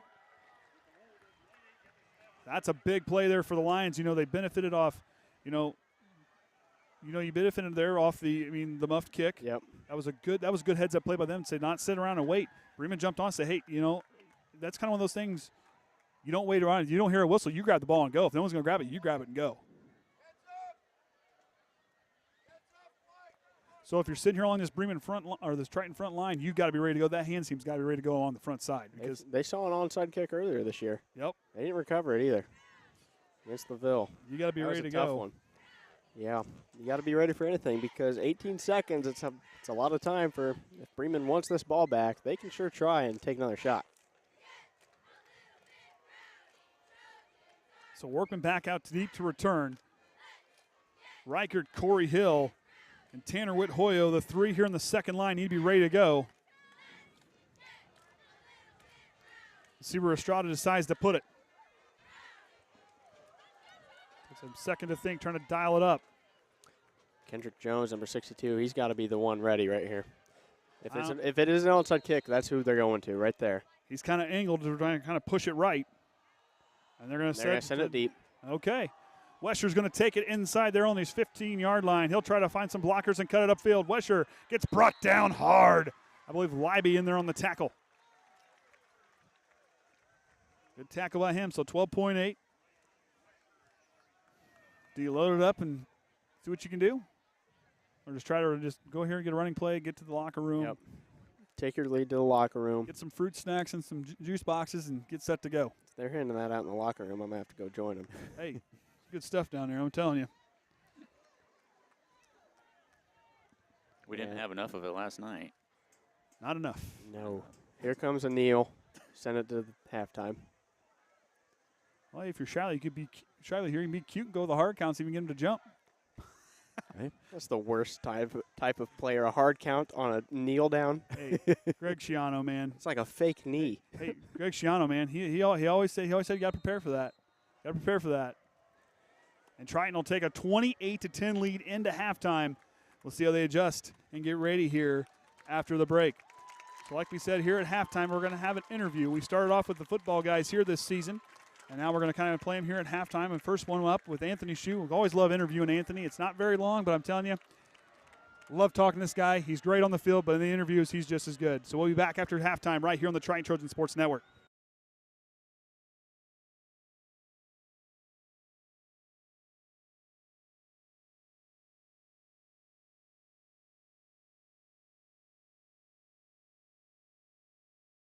All right, welcome Triton Trojan fans. Andrew here alongside Anthony Shue here as we're doing our preseason interviews this season. Anthony, you had yourself quite a season last year on the ground. You did a lot of stuff. I mean, obviously we got the nickname now Beast Mode after several of the stiff arms you laid down. What's it like for you going into here to your junior season? I'm excited. I mean, a lot of things coming up. We got a couple seniors gone last year. A couple of my friends are not going to be playing this year, but I still got a lot of friends this season. That's all about. I just love playing. I just love playing the game with my friends. Having fun. I mean, I'm excited for this year. We have a lot of seniors coming up, and I'm just again really excited for this year. Obviously, so one of your teammates is going to get to join us in the booth this season, and Tyler Amsden will be along with us this year up in the booth. So, Anthony, for you, what's your favorite part about playing on Friday nights? I just like scoring touchdowns. That's my favorite part. I mean, that exhilarating feeling of just like running the end zone and just stiff arm kids. I enjoy it so much. It's been with me since I was in first grade. I mean, I've been playing football my whole life. I mean, and just going in that end zone, hear the crowd cheering, and I just love it. I love every bit of it. So, like I said, you started off as a young kid loving football. What was that thing, like that one moment that you thought, I want to play football? What was that one thing that made you just, I want to play football? I used to watch highlights on YouTube all the time as a kid, and I was watching, Marshawn Lynch running over people. He's probably one of my favorite running backs, Adrian Peterson, all them. And I watched their highlights on YouTube, and I was like, I want to do this. I really want to do this. And I was like, I told my dad I want to play football. Trace played before me, so I said I just want to play with Trace, and yeah, we just got into it. I fell in love with the game. So what you're saying is Beast Mode is a good nickname for you there since Marshawn Lynch was your guy. Yeah, Marshawn Lynch was my guy. Yeah, for sure. I mean, like for me, it was Steve Atwater knocking the Nigerian Nightmare back on his rear end. I mean, the little guy knocking the big beast on the ground. I mean, that was for me was when I fell in love with football.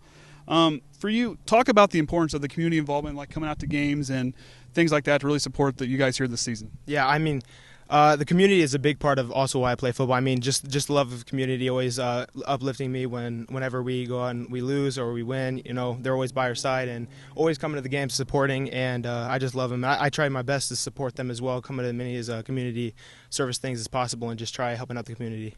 And that's one thing the football team, I always give you guys a shout out during the volleyball matches, is you guys show up. And yeah, it's after practice. It's kind of convenient, but let me tell you, any guys showing up for a team, you football players do it better than anybody else. I'm going to dare everybody else to try to beat you guys because I don't think anybody else can beat your guys' spirit there on volleyball nights. Yeah, we have a lot of fun on volleyball nights. I mean, after practice, we still got a lot of energy, and we make sure to go show the volleyball girls some love. You got to. So for you, what is like your favorite football moment you've ever watched or anything, or even sportsman? Which one's your favorite you've ever seen on TV or watch on YouTube? Probably I'm going back to Marshawn Lynch, that one run he had against the Saints. Yeah. Where he was that's when he really made a name for himself, when he just started running over people, stiff arming people. I mean, that play right there just showed me I want to be like him, you know. And that's what motivates me every day, is just being like Marshawn, being like Nick Chubb, those running backs in the league. So, okay, we're going to have some fun today. So I kind of changed my questions, but I had a different question, but now we're going to switch it up. I watched George Kittle's interview today, and I really liked what he said. For you, in a fight between a grizzly bear and a silverback gorilla, who's going to win this fight? The gorilla. And why is that? Because gorillas are monkeys. They have opposable thumbs. Opposable thumbs. Yeah. And that's what I mean. Bears got claws, man. You got to think. I mean. But the bear can't scratch the gorilla if the gorilla has opposable thumbs. Okay. Because he can dodge them. Well, Anthony's got it right. So we'll hang it up here with Anthony's shoe. Well, Anthony, looking forward to another great season out of you. Looking for more interviews. Like I said, don't be shy. You want to wait around for a few of those games, have some interviews, buddy. Oh, yeah. Well, thank you, and until next time, remember the Trojan way. Becoming a licensed sports official is a great way to make a positive difference in the community and support the over 160,000 Indiana student athletes that participate across 22 IHSAA sports. Sports officiating allows you to stay connected to the game, become a role model for our young student athletes, earn extra money, and support the patrons and communities of our IHSAA member schools. To learn more about becoming a licensed IHSAA official, log on to ihsaa.org/officials today. High school football fans, welcome back to Friday nights, to pure spirits, to pure sport. Welcome back to high school football. Fans, I'm IHSA Commissioner Paul Neidig, and I just want to say, welcome back! This is Friday night. This is Indiana high school football. This is your IHSAA. Hi, I'm Matt Wolford, president of the IHSAA Foundation, and we need your help. We need your help so the youth of our community can develop advanced leadership skills. We need your help giving high school administrators and coaches the instruction and insight they need to be better role models and teachers. To learn more or to make a tax-deductible contribution, go to ihsaafoundation.org. You'll not only be contributing to the foundation of the IHSAA, you'll be contributing to the foundation of our community.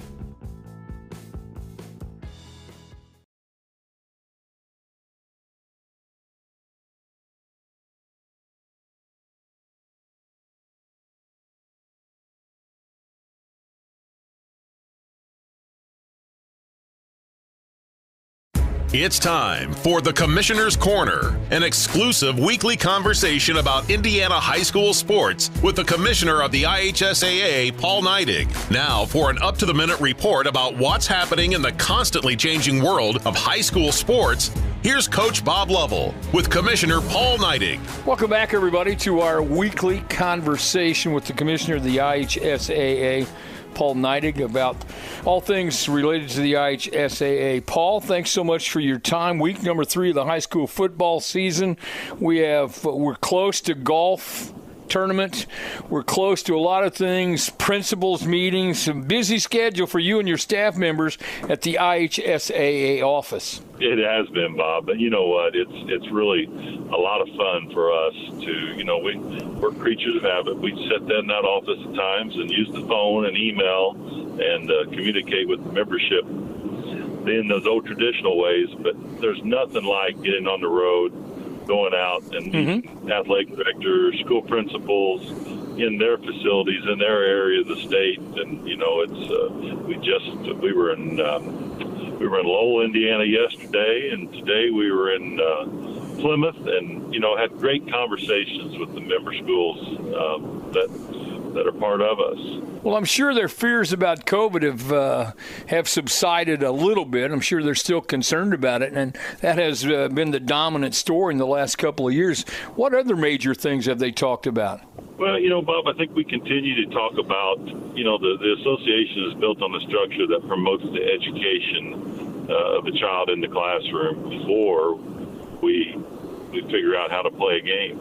And I think one of the main things that we talk about is why we are here, why that is important, why it's special, and the fact that, and we talk a lot about making sure that we're protecting the opportunity for all kids to grow in a program with an influential mentor coach. And it's just so important for a kid's growth. We certainly know they need to be able to be a great math student and master English and learn the social sciences.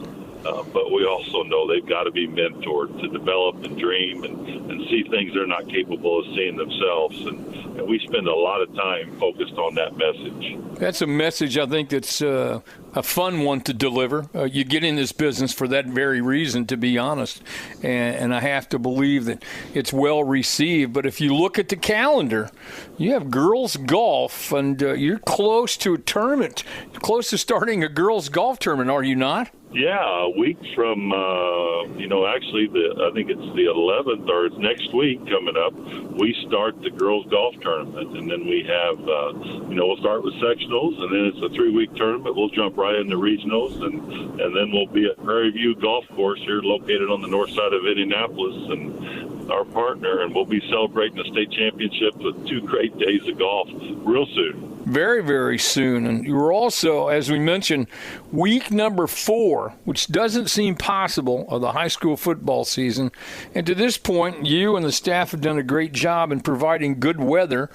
We need you to continue that. But we're near the halfway point, if you can believe it. Unbelievable. And we see this every year. You start that football season and the anticipation comes, and then it's here, and then all of a sudden we're talking about week 4. And now we're starting to figure out, what teams we have to really pay attention to, what teams are probably going to make a good tournament run, and all that picture that as sportscasters and radio experts as yourself, Bob, start to really refine the teams that you're focused on, who we think is going to play in the tournament. But, as in a lot of years, we can write that down. I think everybody wrote Center Grove down as a good chance of winning the state championship last year. But this year, like most, it's truly wide open. And there are probably 10 to 12, maybe even 15 teams in each class that really believe they can march their way through that tournament and play at Lucas Oil Stadium, home of the Colts, for that state championship on Thanksgiving weekend. I would agree with you 100%. It's that balanced, which I think bodes well for all of us who are fans. It's going to be a great tournament. Mr. Paul Neidig, our weekly conversation on the IHSAA Champions Radio Network. Thanks so much for joining us. Thanks for listening to The Commissioner's Corner with IHSAA Commissioner Paul Neidig and Coach Bob Lovell. And thank you for your continued support of the high schools in your community.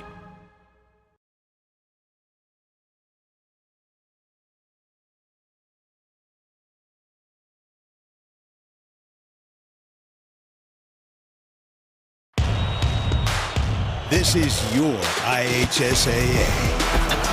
This is your state. This is your high school. This is your athletic association. Fans, I'm IHSA Commissioner Paul Neidig, and we're here to make sure that all of this remains yours. This is your state. This is your community. This is your IHSAA.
All right, welcome back, everyone, to Bungie Field here at Bremen High School. Andy O'Hara alongside Kaden Atkins, Kaden Hummitch, Kenny Barnhart, and the Hall of Famer Orion Lemler here for the Triton Trojan Sports Network, broadcasting on YouTube and the IHSAA Champions Network. We were going down stats in that first half. Triton got out in front. Bremen started off that field goal to start off 3-0, but Triton responded right back, went down the field. Got 28 unanswered points. Yeah, 28 unanswered points. Then Bremen got that big touchdown at the end of the first half. It was a big play for them. But then you look, Triton, 9 first down, Bremen 7. So you got a nice even match there.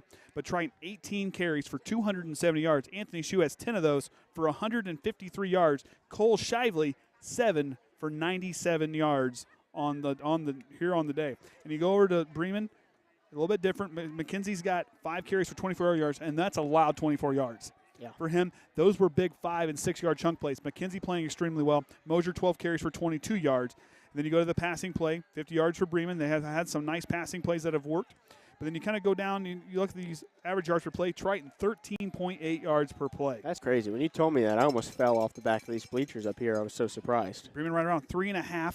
But then you kind of go down, for me, the thing, Triton, 2 fumbles, 2 lost fumbles, and that was off that muffed punt. And unfortunately, that fumble to start the game. But they responded well out of both of those.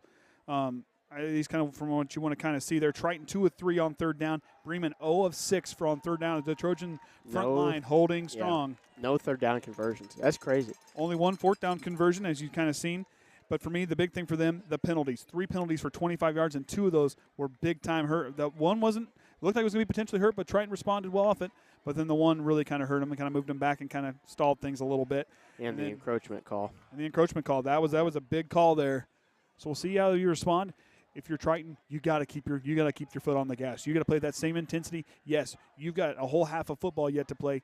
Pace yourself, play strong, be smart in certain situations. You're Bremen. You got to come down here and put points on the board. Bremen wants to score on this kickoff. They don't want to wait to get the ball. They want to score on the kickoff. They don't want to run any offensive sets here. They want to get it immediately. They hate that Triton is up by 18 points right now. That's their little brother out there. You ever lose to your little brother? It didn't happen often. I'll tell you what. Kenzie's not here to testify. I've never lost to my little sister. So, in sports, no. There may have been one time in the ring he got me, but it didn't happen often. And I'm telling you, that right there, it's as the older brother, you don't want to see that. And right now, that's all Bremen's thinking over there. And I think if you're Leaper, you're telling these guys, say, hey, you know what? It's time to get our act together. We got to play better. And then on the flip side, if you're Triton, your coach Younis, do not get complacent. Nope. It's a new half. Don't play starting over. Keep playing strong. Yeah. Now, don't play to, it sounds silly, but don't play to keep winning. Play to win the game. Play to win the game. Don't play to just, we're going to go out here, run 3 plays, punt the ball back to you. Hope you don't score again. Herm Edwards, you play to win the game. You play to win the game. That's what you got to do here. Shively to kick. Back returns, Reese Green. He's had a good return.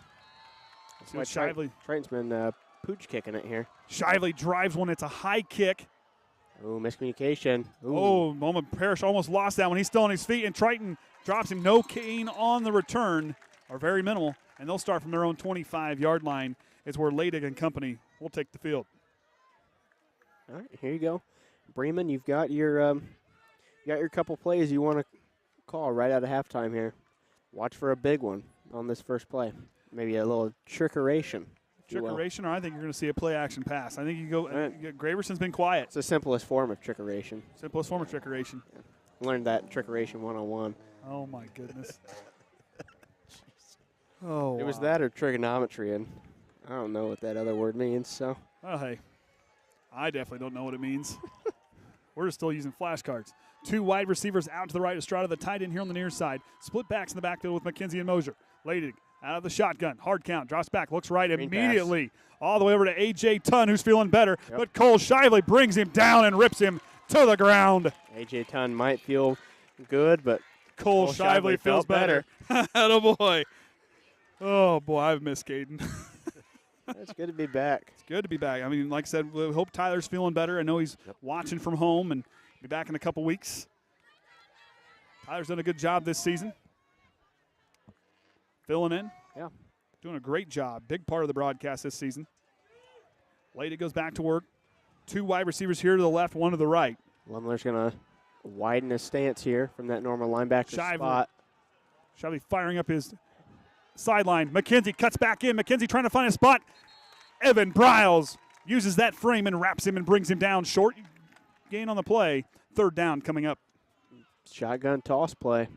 It's a tough play to be effective at because you're relying on that guard to really get moving. He doesn't have time for that drop step like a normal toss play would have out of the, single back formation.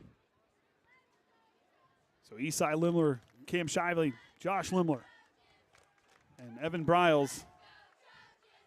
Gonna tire himself out. I guess apparently. Spread formation. Looks right immediately, goes right back. Jailbreak screen. It's Mosier and no gain. It's broken up. Tell you what. I believe that was, that was Zarnecki on the reception. Fourth down coming up. And here comes the punt team for Bremen. Big stand defensively. How many yards did Bremen have in that first half? Did you happen to remember that? I can look it up real fast. Bremen had 112 yards of total offense, 50 through the air, 62 on the ground. And still 0 for 7 on third down. Yep. Triton has stopped him on third down 7 times here tonight. Another stop on third down. It's crazy. I don't remember the last time the Trojans haven't allowed a third down conversion this point in the game. A.J. Tunn back to kick. Ooh. Oh, the missile. Wayne Reichert almost came with that one. Workman's going to take it off the catch. Got a good opportunity here. Cuts upfield, gets past Zarnecki. Workman clamps down on the ball. Hold on to that ball, young fella. Hey, Lively was hungry for it, and he was going to try to rip it away. And now Cole Shively and the Trojans will take the field in plus territory. Want to thank Kinsey for bringing me and Kenny Waters during halftime. Had to let Kayden go. Apparently he's out hanging with friends. Yeah, you got that. He's got a big day tomorrow. Oh, he's got a big day. Ryan's giving him a break. Javen Mayo working the wing back spot. 3 wide receivers out to the left. Anthony Shue. I can almost consider this a quad formation. And you kind of look, no one's really overloading. You only got 2 defensive backs there. Shively's going to take it and run. Good identification by Shively as he's up past the first down marker. Cole Shively up over 100 yards on the evening. Yeah, he's having a big game through the ground. I was going to say, he had a pretty good pocket right up that left side.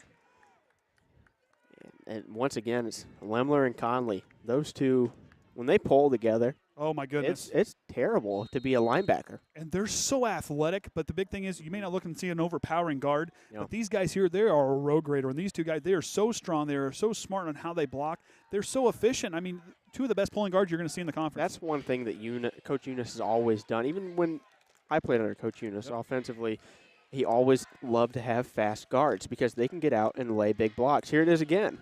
Anthony Shue trying to find his way through, but good defensive stand there by Bremen to hold him to a short carry on the play. I'm going to say he got right back to the line of scrimmage. Second down, and I believe, did he get one? Nope. Nope, still on the 31. Second down and 10 now. 2 wide receivers split out left. Bremen showing blitz. Now Anthony Shue's going to take it away. Anthony Shue on his feet. Anthony Shue spins out of trouble and for a first down as Zarnecki tried to tie him up. Spin cycle for beast mode as he's driving his way. I'm just repeating myself at this point. Here it is again. Landon Lemler, Trent Conley, 59-51. Go out. Look at that big block on 14. Knocked him on his rear end, and then Anthony Shue doing what Anthony Shue does. You saw Evan Briles get out, make some good blocking. The blocking down the field really helps those guards can get to that second level. That really opens them up. That down the field blocking by those wide receivers is just extremely good. Javen May also out there to lead the way. First and 10 from the 14 for Shively. Looking left. Going to try to play. Goes to Workman. Workman going to bounce away, but a good play there up front by Brendan Richardson brings him down. You know, that's just a one-on-one play. Amari Snyder has to hold on to that block. And who was that, Richardson that made the tackle? Yes. Richardson, just great athletic play to get around the block and wrap up Allen as soon as the catch was made. And Dante's he's a really shifty guy. He can really get out and go. He's got a lot of speed, but for Richardson to get in there, that's a good open field tackle by him because, you know, Dante can cut one way, cut back the other way, and he's a good runner. I mean, Dante had one man to beat.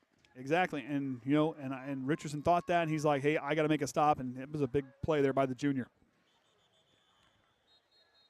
And we're going to get a Younis Timeout. Timeout as the play kind of came in late. So we got a chance here. We'll throw this up here. So the schedule there, of course, they're down here on Bremen there. And then next week back home with the Culver and Pioneer. And then we'll be away there at North Judson, last away game. And then finishing up back home at Knox and Winnemac. And then see where that sectional draw, totally different this year for all the different teams that's in it. So see where that's going to end up. Crazy different sectional. You know, this might be the first time I get to call a Knox game at home. Oh, no, I got to call one a couple years ago with you. I was with you. I was with you. Because that was the first time I got to call, because the first year when your guys' last year, Danny was in the hospital, so I got to miss that one. Yeah, we did. Yeah, we did do years Knox, ago. didn't we? We did 2 years ago. Yeah. That's right. That's right. I don't remember the outcome. I don't either, but hey. That was many sleeps ago. You were there. I was. You were there. That's all that matters. We were up in the press box. I don't think Kenny was. No. Shively now spinning away. Here comes the pressure. Throws a sidearm pass to Workman. Had a first down in his hands, maybe a touchdown in his hands, but it went right through his hands. Beautiful ball. On the catch there. Or on the missed catch there. I think somebody got this cord stuck in the camera. Well, and I was trying to get the cheerleaders for once and got distracted. So 3rd down and 12 coming up. Well, you ought to see the new setup in the press box. I have not seen it. You have not? I'll take a picture next week for you. I can sit down during a game if I want to. Pass. I mean, I've been standing half of this game. We're in the bleachers. I don't, but this is probably the first game I've ever sat down really at. Yeah, we got a nice setup up here. I love it. Shively now goes to work on the shotgun. Here comes the free pressure. Rusher. Lively kind of running away. Shively going to try to pick it up man. himself. Shively all the way through, and Bremen pushes him to a first down. Look at the wheels on Cole Shively. And you talk about lateral movement. Watch here. So we've got number 14, Libby, comes in screaming. Unblocked on the blitz, and then, oh, here we go. Cole Shively, I'll just duck around you. Here we go. Oh, you want to push me forward for a first down? I'll take that. And Graham Waddle, the one kind of came back in, kind of pushed him away. So first and goal here for the Trojans. And that's all set up by the passing presence that Cole Shively has shown in this one. Yeah, he's not completed all of his passes, but he has shown the ability to stand in the pocket and make those throws. So Bremen comes with a blitz there, and Cole Shively makes him pay. So I believe Shively has to come out for a play. He loses his helmet. I think he lost his helmet, or may have gotten shaken up a little bit. So just 2 yards to get in there. Anthony Shue's going to, or I believe Wayne Reichert. I can't tell. Anthony is back there at quarterback. It's a, Shue's going to try formation. to bounce out here. Kind of got a free run. Anthony Shue's going to punch it in anyway. Beast mode again. Finds pay dirt. No one knew what was going on offensively, but Anthony Shue, he's just going to do what he right does up the best. middle. They all pushing right there, but the ball's already off to the left 1, side. 2, 3. 3 guys. 3 guys. Drug Reese Green in there with him. You know, they say it takes a village, and it does to bring down Anthony Shue. I'm sorry. Been waiting to use that one. I know you have. So Anthony Shue, 3rd touchdown on the evening as he's up over 700 yards through the 4th week of the season. A lot. That's a lot of yards. Yeah, coming into this, he was averaging 200. He's on pace to continue to average 200. He's doing well. Point after touchdown. That's his 3rd touchdown, correct? So that's 12 on the season. Triton's going for 2. Shively back out there. Going to go to Shue on the reverse from the counter, and he's going to punch it in. I believe so, and Triton gets 2 points on the board. 36-10. Over the Lions.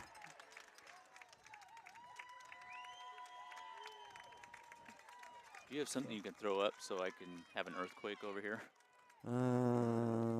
Let's see. What do we have we can throw up? There's a whole bunch of stuff. I mean, you can throw up our their social media thing down there in the bottom.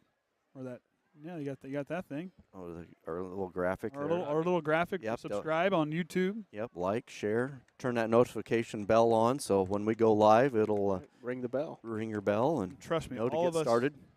All of us have it turned on just to make sure that we're actually streaming. You have no idea how important that bell is at a ball game when someone doesn't hit stream, and that's usually when I'm in charge of things. Hey, we went to Tippy Valley. Hey, and we ran it. We ran a great broadcast that night. It worked. That was kind of a fun game to call, too. It was a good game. It was a fun game to call. But we didn't break anything. Nope. We were live. Didn't let the smoke out. Now we kept it in the computer. Oh, my gosh. So here we go. Shiley back to kick. He's kind of trying to drop it in each time. We'll see what he does here. He booted it last time around. He booted it. Green back to return. Shivey's going to drive another another one. boot. It's going to the sideline, and it goes out. Good starting field position Yep, get it at the 40. for the Lions. Unlucky bounce there for Cole Shively. I think that one bounced out. Yeah. I think it bounced out of bounds right away. I don't think it hit the Did it? I can't field play see yet. from up here. To be honest with Eagle you. eye got it. Don't you worry. I need new contacts, man. I'm getting old. Oh, he's up here cracking jokes at me. How old are you again? Yeah, Picking on Kenny over here. Big 22 here in a couple months. Oh, that was a long time ago. That was. So, Kenny, back when you were in high school and the forward pass was illegal in football. Oh my gosh! was you are. Oh my goodness. What was it like to move the ball? Oh my goodness. Okay, first. Oh my gosh, Kayden. I was thinking about that at halftime. Now, when my mom went to school, they were still playing in black and white. So Yeah. she doesn't watch, so I can say They it. hadn't made it to color yet. Well, she said she took her SAT. She used a chisel and stone to take her SATs. You know. So, lady out of the shotgun. Goes to Mosier. Mosier trying to find a way, and that Trojan front line pushes back again.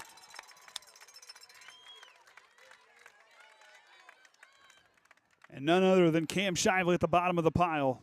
And Evan Bryles leading the charge. Man, just been Evan. Evan and Eastside Lemler. Man, that defensive front has been awesome to watch. And these guys, and it's one thing a few people was asking, what is this team like special? And I think I was talking to Chip Davenport about it, and I said, this front line is special. Yep. I said, this front group, this linebacking core, these guys here, they are hungry, and they are not afraid to go out and play hard. I'm interested to see how they'll fare against Pioneer, who always has a very sound offensive line. Out of the shotgun goes Leidig. Second down, 13. Here comes He's the got pressure. nowhere to Oh, my go. goodness. The missile. Wayne Reichert. Oh, he's got the ball in his hands. He's got the ball in his hands. Wayne Reichert honed in. Triton gets Triton the ball. football. Wayne Reichert, the missile. Sack. We'll have And to take a look at what's going on here. Watch the missile. He had a mission, and he was honed in. That's a heat-seeking tackle there by Wayne Reichert. Saw it, settled the ball, rips it down. He just grabbed a hold and just took it late. Yeah, he just got it ripped right there. out. What a play, Wayne Reichert. The missile coming up big. Man, oh, man. Inside 6 minutes to go. Trojans deep in Bremen territory. Yeah, I said it in the pregame. The last time Triton has beat Bremen is 2009. It has been. They've won 2 times in the last 35 years. And the one guy that's been at the helm is out there on the field. Younis. Out there on the field for his final go as head coach for the Trojans this final year for him. Now the athletic director. Our boss. He's our boss now. And I'll tell you what, I like that I get a hold of him and I get everything I need. Shiley go to work on the shotgun. 1st and 10 from the Bremen 22-yard line. Sends Javen May. Shovel pass to him. Pass. He'll try to find some space. Javen May bounces it outside. Good play outside there by Michael Rogers to get in there and try to push him out. Good initial, but Javen kept working forward. Exactly. He just didn't run out of bounds, It's easy to do that when a hole doesn't initially open up. You just want to keep running sideways, but he planted his foot, turned upfield. And last year we talked about, you remember Javen as a freshman. You remember Javen as a little kid. You look at him as sophomore year, it's like, whoa. Yeah. This kid has put some work in, and he has gotten bigger and stronger. He is just a great athlete. He's only going to get better. That's right. Second down and 8. Shoe here. Shoe's going to try to weed his way through. Shoe from 20 yards out. How about puts another it one? in. How about another one for Anthony Shoe? 4 touchdowns for Beast Mode. You know what I'm going to say. Double pulling guards here, 59-51. Good block. And Shoe patient. Yeah. He's waving, and like I weaving said, and bobbing. That balance from him is for a running back to keep your balance like that and how you move. You saw him weaving in and out, but his hips stayed level to the ground, and he did a real good job as far as navigating his way through traffic. Now they're going to kick the PAT. Irvine to hold, Shively to kick. Snyder to snap. Low snap. Low snap. Fire, Irvine's fire. Irvine tries to find the corner. Cole Irvine. 2-point conversion's good. There you go. Triton's up 44-10. His touchdown was taken away. He'll just take 2 instead. Was that by design? I mean, I have to ask Cole that. It wasn't. I can say. Hey, right there, as Kayden said. And when that happens, fire, fire, fire. I'm going to the right side. Got the R in fire. Yep. Help me out here. Cole Irvine was able to tuck it away for 2 points. Good recognition by the senior.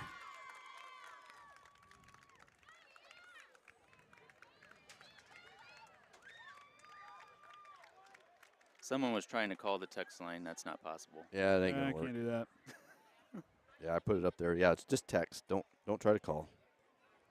They thought they could call in like it's a radio station and be on air. Nah. So the Bremen return team back to return, and Shiley to kick. Last time had a penalty on that kick. 5:13 to go here in the third. The Trojan faithful. They showed out tonight. They're firing up. They figured out how to get around the barricades to get up here. And Shively to send it again. They'll try to. Yeah, a little higher kick, a little shorter. Kick. Oh, almost a muff, but nice concentration, bring it down. And oh my goodness, I believe that was Pierce Brookins. Pierce Brookins with the open field tackle. What a play there by that young man. Awesome to see special teams plays like that. You know, and they call it special. And hey, you got to show up out there. I mean, they're just as important as offense and defense. As you know, Braden Parrish, he almost fumbled it. Good concentration to hang on to it, but try to get upfield. But Pierce Brookins, good coverage on the return. Ton going to be on the near side here. He's a lone receiver. Graverson by himself on the right. I formation in the backfield. Leidig, 1st and 10 from his own 26. Up the middle to McKenzie, but Triton, Cam Shively immediately plugs up the hole, leaving room for Eastside Lemler. Shot the gap as soon as the ball was snapped. And Cam is a powerful rip move Cam Shively has. I'm telling you guys, this guy, I wish he was still playing basketball. His footwork is just phenomenal, and he shows it no matter what he's doing. The way he can move, the way he does, and I mean, I like working. Phenomenal footwork. Yeah, it shows on the football field. Beautiful footwork. See what Bremen can do here. 2nd down and 10, 4.5 to go in the third. Rogers out here to the left. Split backfield once again. Leidig with the hard count. Takes out the shotgun, looks right. Going to try to dial it up Deep for Graverson. ball. Snyder looks at it. Workman! But oh no, Graverson's got it! Graverson caught that ball. Graverson mossed him. What a play from Graverson. This is all him. He's been waiting. Watch this. Leidig puts it in a position where Graverson should not come down with this ball. He's got to go over Dante Workman and in front of Amari Snyder and does it beautifully. The ref was just right in front of, just enough right there at the end. Oh, but it's calling back. Oop. I believe Is it a hold? I think they're going to call a hold. I never saw a flag, but they're walking it back. But what a play by Graverson. Golly, that was we've been saying that guy is just waiting. Or did they just say not complete? I don't know. The student section over across the way is booing, so. I'm going to guess they're going to say it's incomplete. It's 3rd down and 10. That was a clean catch. That looked good from here. I saw it twice. I saw it twice. Yes, Kayden, yes, you did. Leidig back into the split backfield. 2 wide receivers split out to 1 and out. Run it again. This time, we look for A.J. Tunn. Nice slant across the middle and good open field tackle there by Cole Irvine. Got 8 yards. They're going to go for it here, I imagine. I think you got to. Down I think 34. if you're a leaper, it's like, hey, we just had a big bomb down the field that got called back. You got to stay fired up. Well, they're going to elect to kick it. Keep an eye for a fake. Because, you got some athletes up there in that blocking line. A.J. Tunn's going to kick. This is a long conversation for a punt. Keep an eye. You're that Trojan linebacking crew. You need to be ready.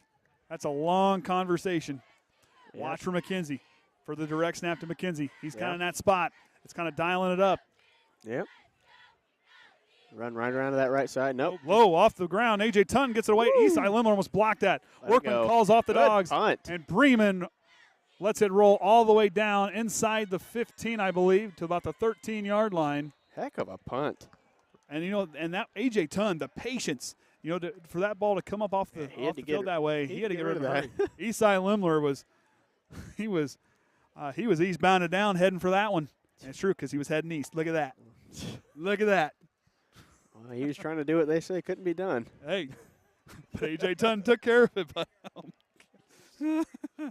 oh, golly. He covered a long way in a short time. He sure did. Oh, boy. You been saving all your one-liners for me? I've been saving them.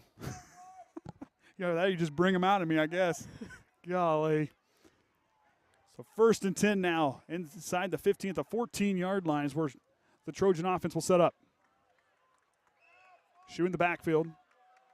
Workman in the slot here on the near side. Shoe's going to get it right up the middle. A nice play to jump the gap there. I believe it was number 54 in on the tackle. And Michael. I don't have it. I have wrote it down too many times. I've turned my page too many times.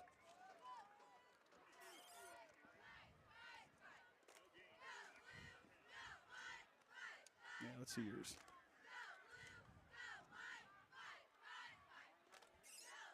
Michael Vager and on the tackle. Excuse me, that took me a little bit. Here we go, 2nd down and 10. Shively. Fake the shoe. Here comes the pressure. Shively looking down deep. That's Shively up. has Snyder, but Snyder got that. They're going to get that. Well, we got some laundry down here. Some laundry. I think this one's coming back. The Trojan line is staying there, but oh my goodness, Amari Snyder. Back to back, good catches. That one I think would have stood if it weren't. And Shively holding on the offense. This one's coming back. Good pocket presence. Step up in there and deliver a nice ball down the field. I mean, how he slid up there and stood, and he had pressure barreling down, and he had to throw it, and he threw it a good spot, and it kind of threw that 50-50 ball. Hey, go up and make a play. And, double covered. It was a good coverage there by the Lions. They tipped it. A play was made. But another play brought it back. So see how they adjust here. This should be 2nd and 17, back about half the distance. What I kind of thought. That looks a lot closer than the 7. That's from here, at least. Looks like it's around the 5. And a timeout for Triton. Coach Younis wants to. There you go, 2nd, 17 from the 7. Hey, one of my classmates is watching tonight, Doug Hochstetler in Lakeville. He said, Younis had me pulling at right guard in 06 almost every play. Great broadcast, guys. There you go. Thank you. Appreciate it. Hey, you got to go with what works. That's what works. It's working tonight. It's worked all season. That's why Anthony Shue has almost 800 yards on the year in the 4th game. There's a reason why most running backs takes their offensive line out to dinner. There's a reason why. Yeah, steak dinners, Rolexes, whatever you can afford when you're whenever you're a 16-year-old high school, 17, I don't know. I'm pretty sure steak dinner Rolex is kind of out of the question. Maybe they'll buy him a cheeseburger. There you go. Or go down and get a pizza or get a couple of pizzas or something. Although I'm sure there are plenty of other moms on this team that can cook. So I'm just saying. They could when I was in high school. Hey, I'm just saying. Team meal is my favorite day of the week. So 2nd down and 18 from the 5. So they respotted it. So see what Triton draws up here. Interesting. They're at the 5. Shively go to work out of the shotgun. He's got to be careful here. Pump fakes. Had to wait. Looking for Workman. Has to be careful working the pass play all the way back there in the end zone. And now it's 3rd and 18 from the 5. Get a couple yards and. Don't worry about trying to get 18. Give yourself punting yards. Try to get 7 yards here, 8 yards on this play here. I'm probably going to have a foot cramp tonight.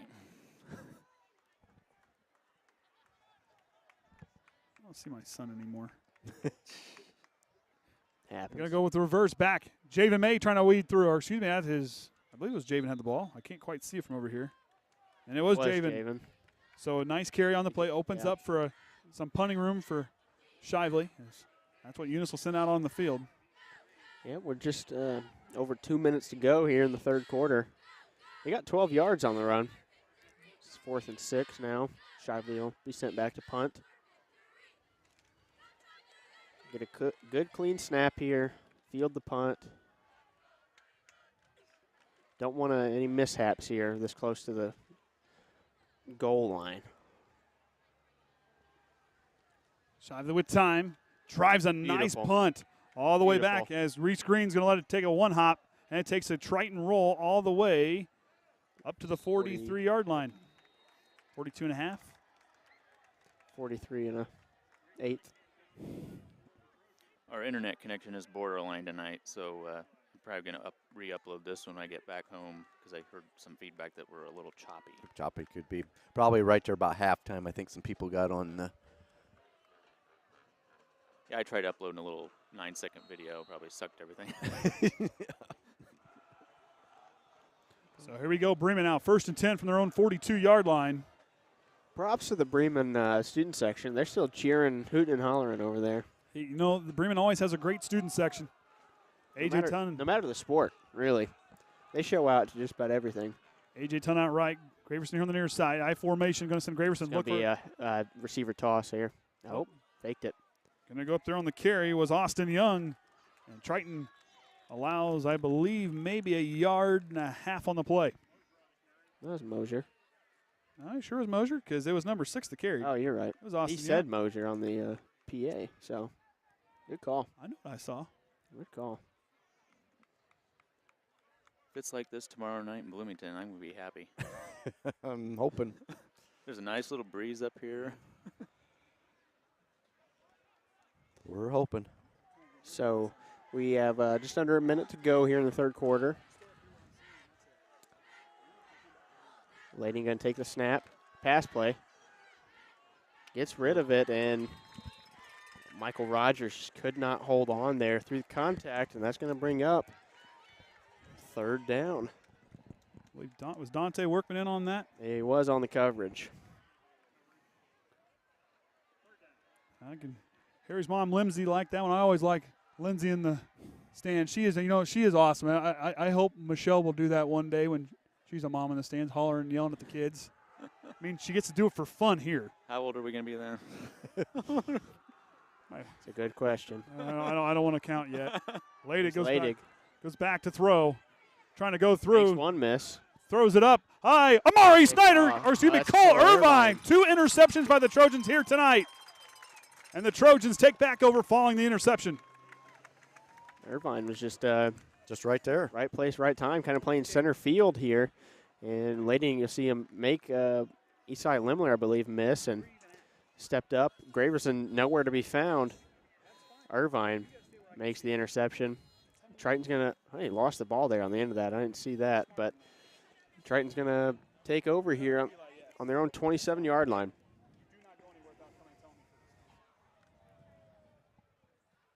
So here we go, 1st and 10 from the 27-yard line. Twins here, outright. A lot of motion. Option. Shively's going to keep it. Shively slithering his way through. Shively all the way up. And what a touchdown saving play by Leiby because there was nothing but open real estate for Shively up front. 25 seconds to go here in the third, I believe. They're going to probably let that clock run out. I believe that's what I think we're going to see, and that'll send us into the fourth quarter as Triton leads 44-10. Following that interception from Irvine and a nice carry there by Cole Shively. A lot of points tonight. Triton came in averaging 36.3 points per game, and they're going to improve on that average this week here. Well, you'll really have to go out there and move that football real far here for the fourth quarter. Here. Yep, got a lot of work there, guys. Just turn the nose around. You'll be all right. The chain game's just going to kind of pivot there. So we don't have it tonight, but we'll have some stuff on the Triton fundraiser for the raffle tickets that they'll have. We got some information on it, but I need to get some time to kind of organize so I can present it a little bit better. But like you said, you'll see that on social media. It was shared today. It'll be on Facebook, I believe. It was on Facebook, I believe. I think the Bourbon Town page shared it. Okay. So we'll have some more stuff on that here later on this season. But, hey, if you're trying, you just keep doing what you're doing. I mean, but right now, if you're Bremen, you got to find a way to make little brother feel some force here. 34 points is a lot. 34 points is a lot in one quarter. Oh, God. Bremen was held scoreless there in that third quarter. And we have some stats here. And Triton now almost 400 yards of offense, 392 yards on the ground here tonight. What does Anthony have? Anthony has 194 yards, and Cole Shively 149 yards on the ground here tonight. Phew. Shively has doubled his season yards tonight. Split backfield. Workman running a wheel route. Gets by, but Shively might have threw them. But Workman! What a play! Dante! Going to work, Workman. What a play! Went up and got this ball. You called it out, wheel route. This is just a torch play. Snyder's going to run, slant, try to take care of that safety, and Workman's just left one-on-one. He goes up, gets the ball a little underthrown, but, hey, that's all right. And he got some an strong athletic hands guy. there. What a play, Dante Workman. Always on the clock. And you know what? Dante's had a couple moments where things have been a struggle, but he's being a sophomore this year, he has really made a lot of strides as a football player and as an athlete in general. He's one guy who is able to let the bad things go and move on very quickly. Split backfield. Going to go to Shue now. Shue trying to find his way through. Lead block. Anthony Shue hits pay dirt from 25 yards out. 5 touchdowns for him here tonight. What do you have coming into the game? 9. So 14 touchdowns on the year, and 200 yards. He had 500, so he's nearing 800 yards on the season in week 4. Yeah. As Anthony Shue will trot off the field, and has Triton now up over the 50-point mark. And that 35-point differential. Yep. Running clock. Run it. Yep. Shively to kick. High snap. Nice job by Irvine to control and get it down. Good job, Cole Irvine. On the hold as Shively drills it through, and Triton with their largest lead over Bremen on the gridiron in school history right now with 41 points. Yeah, you never dreamed it, like I say, even getting to that 35-point with a running clock. And John Harrell's prediction was 34-25. Bremen. Hey, but in Bremen, this is a good football team. Please do not take it. Triton is playing extremely well. They've been licking their chops. I was talking to these guys for this week. They were hungry for this one. At the same time, Bremen, this is a team that's going to get better. They lost to LaVille that opening game of the season. But LaVille being so tough. And LaVille's extremely tough. Like I said, if that team stays healthy, LaVille's going to find their way to Indianapolis. And for me, that LaVille team is South Bend, Washington, they got to win against them. They got to win against Mishawaka Marion last week. They've got some work to do. But, yeah, this is a team that's going to bounce back and recover. Who do they have next week? And next week, it's going to be another emotional one for us. Jimtown is next week. Oh, another good game. Another good game. That'd be a fun one to watch. A lot of people asking what time or when was the last time Triton beat Bremen. It was 09. It was 09, and it was here on Bungie Field. And Rodney Younis was the man at the helm. And he won in 2007 at home. It's the only 2 wins in the last 35 years. 4 wins in school history against the Bremen Lions, and Rodney Younis has 2 of the 4. Looking for his third. Going to get his third here in 10 minutes and 41 seconds. I'll tell you what, this is –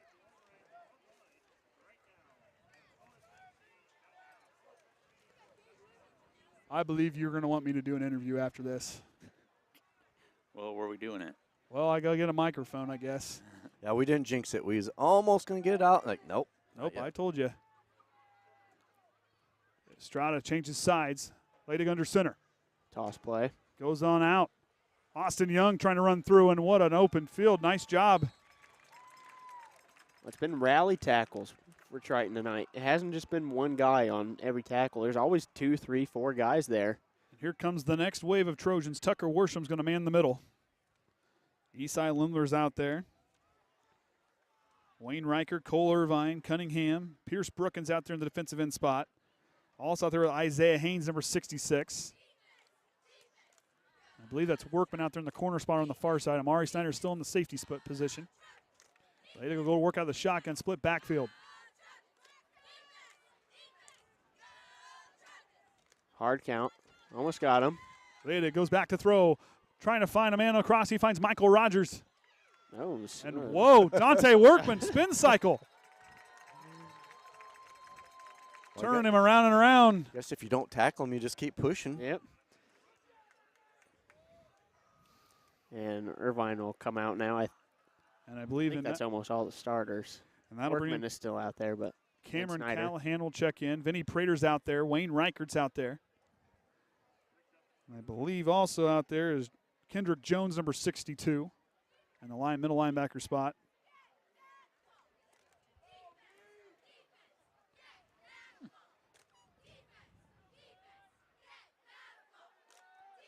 Third down and 3 now. 8:40 to go in the ball game. Power. Back to Jones. Jones tries to run through, but Triton plugs the hole and doesn't allow any gain on the play. Fourth and maybe about a yard or two. yard and a half here. They gonna go for it? Austin Young, Here's 6'1", they are. 6'1", 170-pound sophomore. This guy here is going to get a lot of action next few years. He is. Keep an eye on him, and Mosier to be kind of a two-headed backfield. Mosier will probably move up to that fullback position and be a two-headed monster back there for sure. Yep. Lading throws it Pass quick. play, got it. Michael Rogers. First down. Backing him up. Michael Rogers down the field. Still They on his still up. feet. All the way into Trojan territory. Nice hard running there by Michael Rogers. Good job by Bremen. Game's not over yet. You have 7 minutes to continue to finish this game out. Finish on a high note.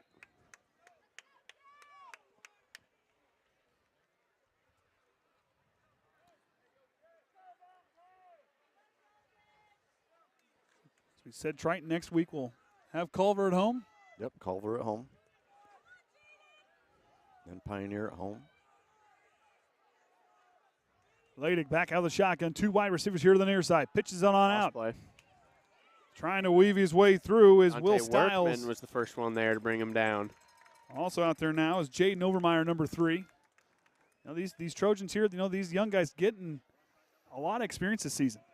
It's good to see. And, get some in varsity time on the field, not just JV, but varsity time on the field. It's going to be pay dividends to these young guys coming up here. And this is a very good freshman and sophomore group. Yeah, this time right now when you're playing against, ones on a different team, it means a lot. Like, it is going to help their confidence a long way when they are thrown into a position where they maybe are not ready yet, but they have to play right away. Young and Stiles in the I formation is Leidig back under center. Pitches out to Young. Young trying to find a spot. Oh, my goodness. Hello.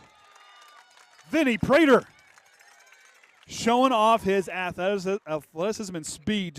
He just cuts right through. That kid's there. Oh, man. He sees the field so well. Such a strong young man as a freshman. 6'1", 170 pounds as a freshman. I think I was that big as a senior. I'm not big. Well, I'm not 6'1", but I'm that weight right now. 6 foot. I was 165 pounds, soaking wet when I graduated high school. Yeah, that's another kid with a bright future. Yeah, Vinny Prater is going to be very good. There's a lot of these guys here. Overmeyer, another one, going to be really good. Up over the middle, and Overmeyer, good pursuit. So Estrada couldn't quite hang on to it. She's going to bring up fourth down with 5.5 remaining here in this fourth quarter. And Bremen sends the punt team out.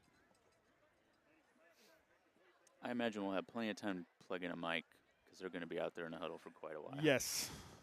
I believe, I don't even know. Oh, the sound box is over here by Kayden. We probably don't have nearly enough commercials to fill that area. No, we won't.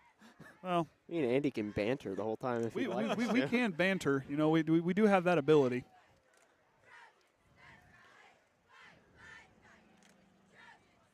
A.J. Tunn back to kick. He had a nice punt earlier. Drives another one deep down the field. Workman takes it off the catch. Dante Workman trying to find a seam. Dante Workman down the near sideline and gets knocked out of bounds by Austin Young. They'll have the ball about midfield here. We got a second. I want to thank you guys for always, taking me in whenever I annoy you enough to let me on here. And I don't know. I kind of figured you're kind of part of this whole deal. I mean, absolutely. I mean, you tech support from Indianapolis, always supporting and helping me see things that, I think my football knowledge really grew just getting to broadcast a year with you. That made me better as a broadcaster. So it's good to always have you as well. I still remember the Bremen, his first game coming up right here. It was right here in this very spot. Doing this game, and afterwards, he's like, perfect. Yeah, perfect. And I told the guys, I had a good feeling about Kayden, and he's not disappointed. Riffle goes the handoff, goes back to Overmeyer. Nice stand by the defense by Bremen up front. Brings him back. And, of course, I want to thank the better half for making the trip up here with me this weekend. And we'll be at the volleyball game tomorrow just watching. Brains of the outfit. Definitely the brains, definitely the beauty. I guess that leaves me with the brawn, but that's all right with me. Well, hey, someone's got to keep Gus in check. Oh, man. If a picture needs to be taken at the end, you'll have to send me one. That's what Kayden's there for. He's working tomorrow. He got the night off. He's got to do video. I know, but Riffle back under center. Goes to Prater. Prater. Nice inside. Prater's got a seam. Prater down the far sideline. Vinny Prater. Prater go. All the way up and gets pushed out of bounds. Out of bounds. Woo.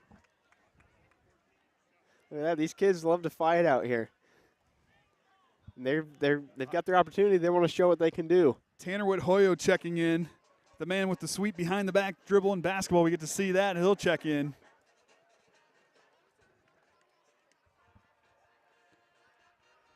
Triton goes back here. It's Gage Riffle. Back to Prater again. Get right back to him. Let the young man rumble for a little bit. Good push up front by Braylon Fisher. For these guys, they're kind of in a hurry-up offense because they want to just score. Yeah. Just for themselves, they want to score. And when that clock's running. And I don't believe the JV has had a chance. In the South Central game, they had a shot. And Caston, they had a shot. Yeah. They get down to about this point here. These guys are hungry to get their first varsity touchdown. An anonymous commenter said I have to rename the Lumberjack Lionheart tonight. Absolutely. Go outside Overmeyer trying to get out there. Bremen trying to slow him down. Overmeyer changes field. Good job and good pursuit. See some dirty laundry out there on the field.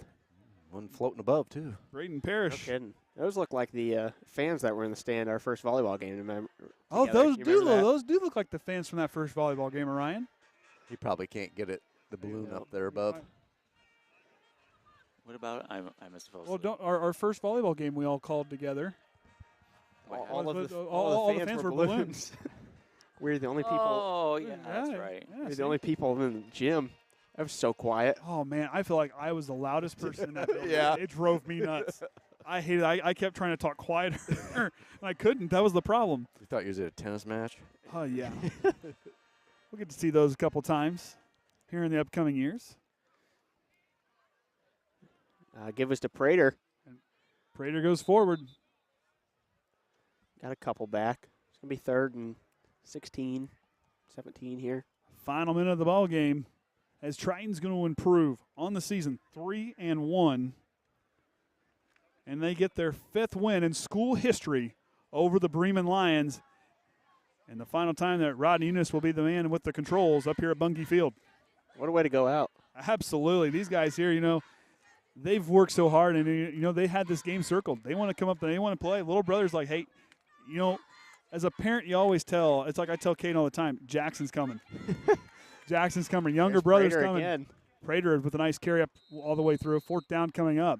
Like you said, as parents will always say, the younger brother's going to come up and get you one of these days. And tonight, the Trojans did just that. Yep. 51-10 as Triton will take a win here at Bungie Field on the road to improve to 3-1 on the season. So I believe Haynes will be sending me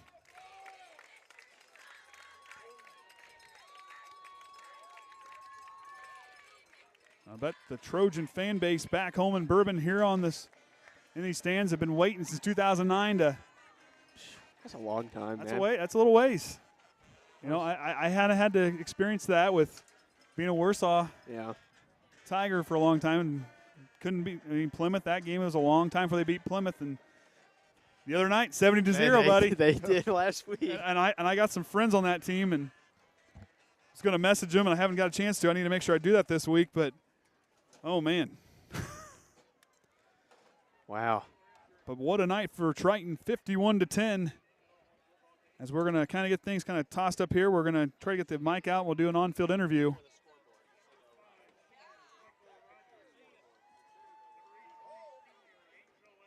Oh, I don't know why that's on. So we'll take a break and be back here on the Triton Trojan Sports Network.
right, now we got Coach Younis. Coach, 51-10. Triton has beat Bremen 5 times in school history, and you own 3 of those wins. What's it like here tonight to come up here and beat this team the way you guys did? I mean, the little brother came up and handled business against big brother here tonight. We did. You know, I'm just proud of this team, the way we fought. At the beginning of the game, the way it started, easily could have been 14-0 us down. But our defense, they stood strong. We fought back, and then we just got that momentum back. And then once we got that momentum going, our line just did an amazing job tonight. And at the end of the second half, you know, we kind of had a couple mishaps there, and, you know, Bremen put those points on the board. How do you go in that locker room and keep these guys fired up after that kind of a moment there? Because, you know, Bremen's got the ball coming out in the second half. That was a huge moment. And that's what we told them. It was like, you know, if they come out and they score right away, this is a whole new ball game. And so our kids were focused. You know, coming out, I was pretty confident that we were going to stand tall because our kids really wanted it. They were hungry tonight.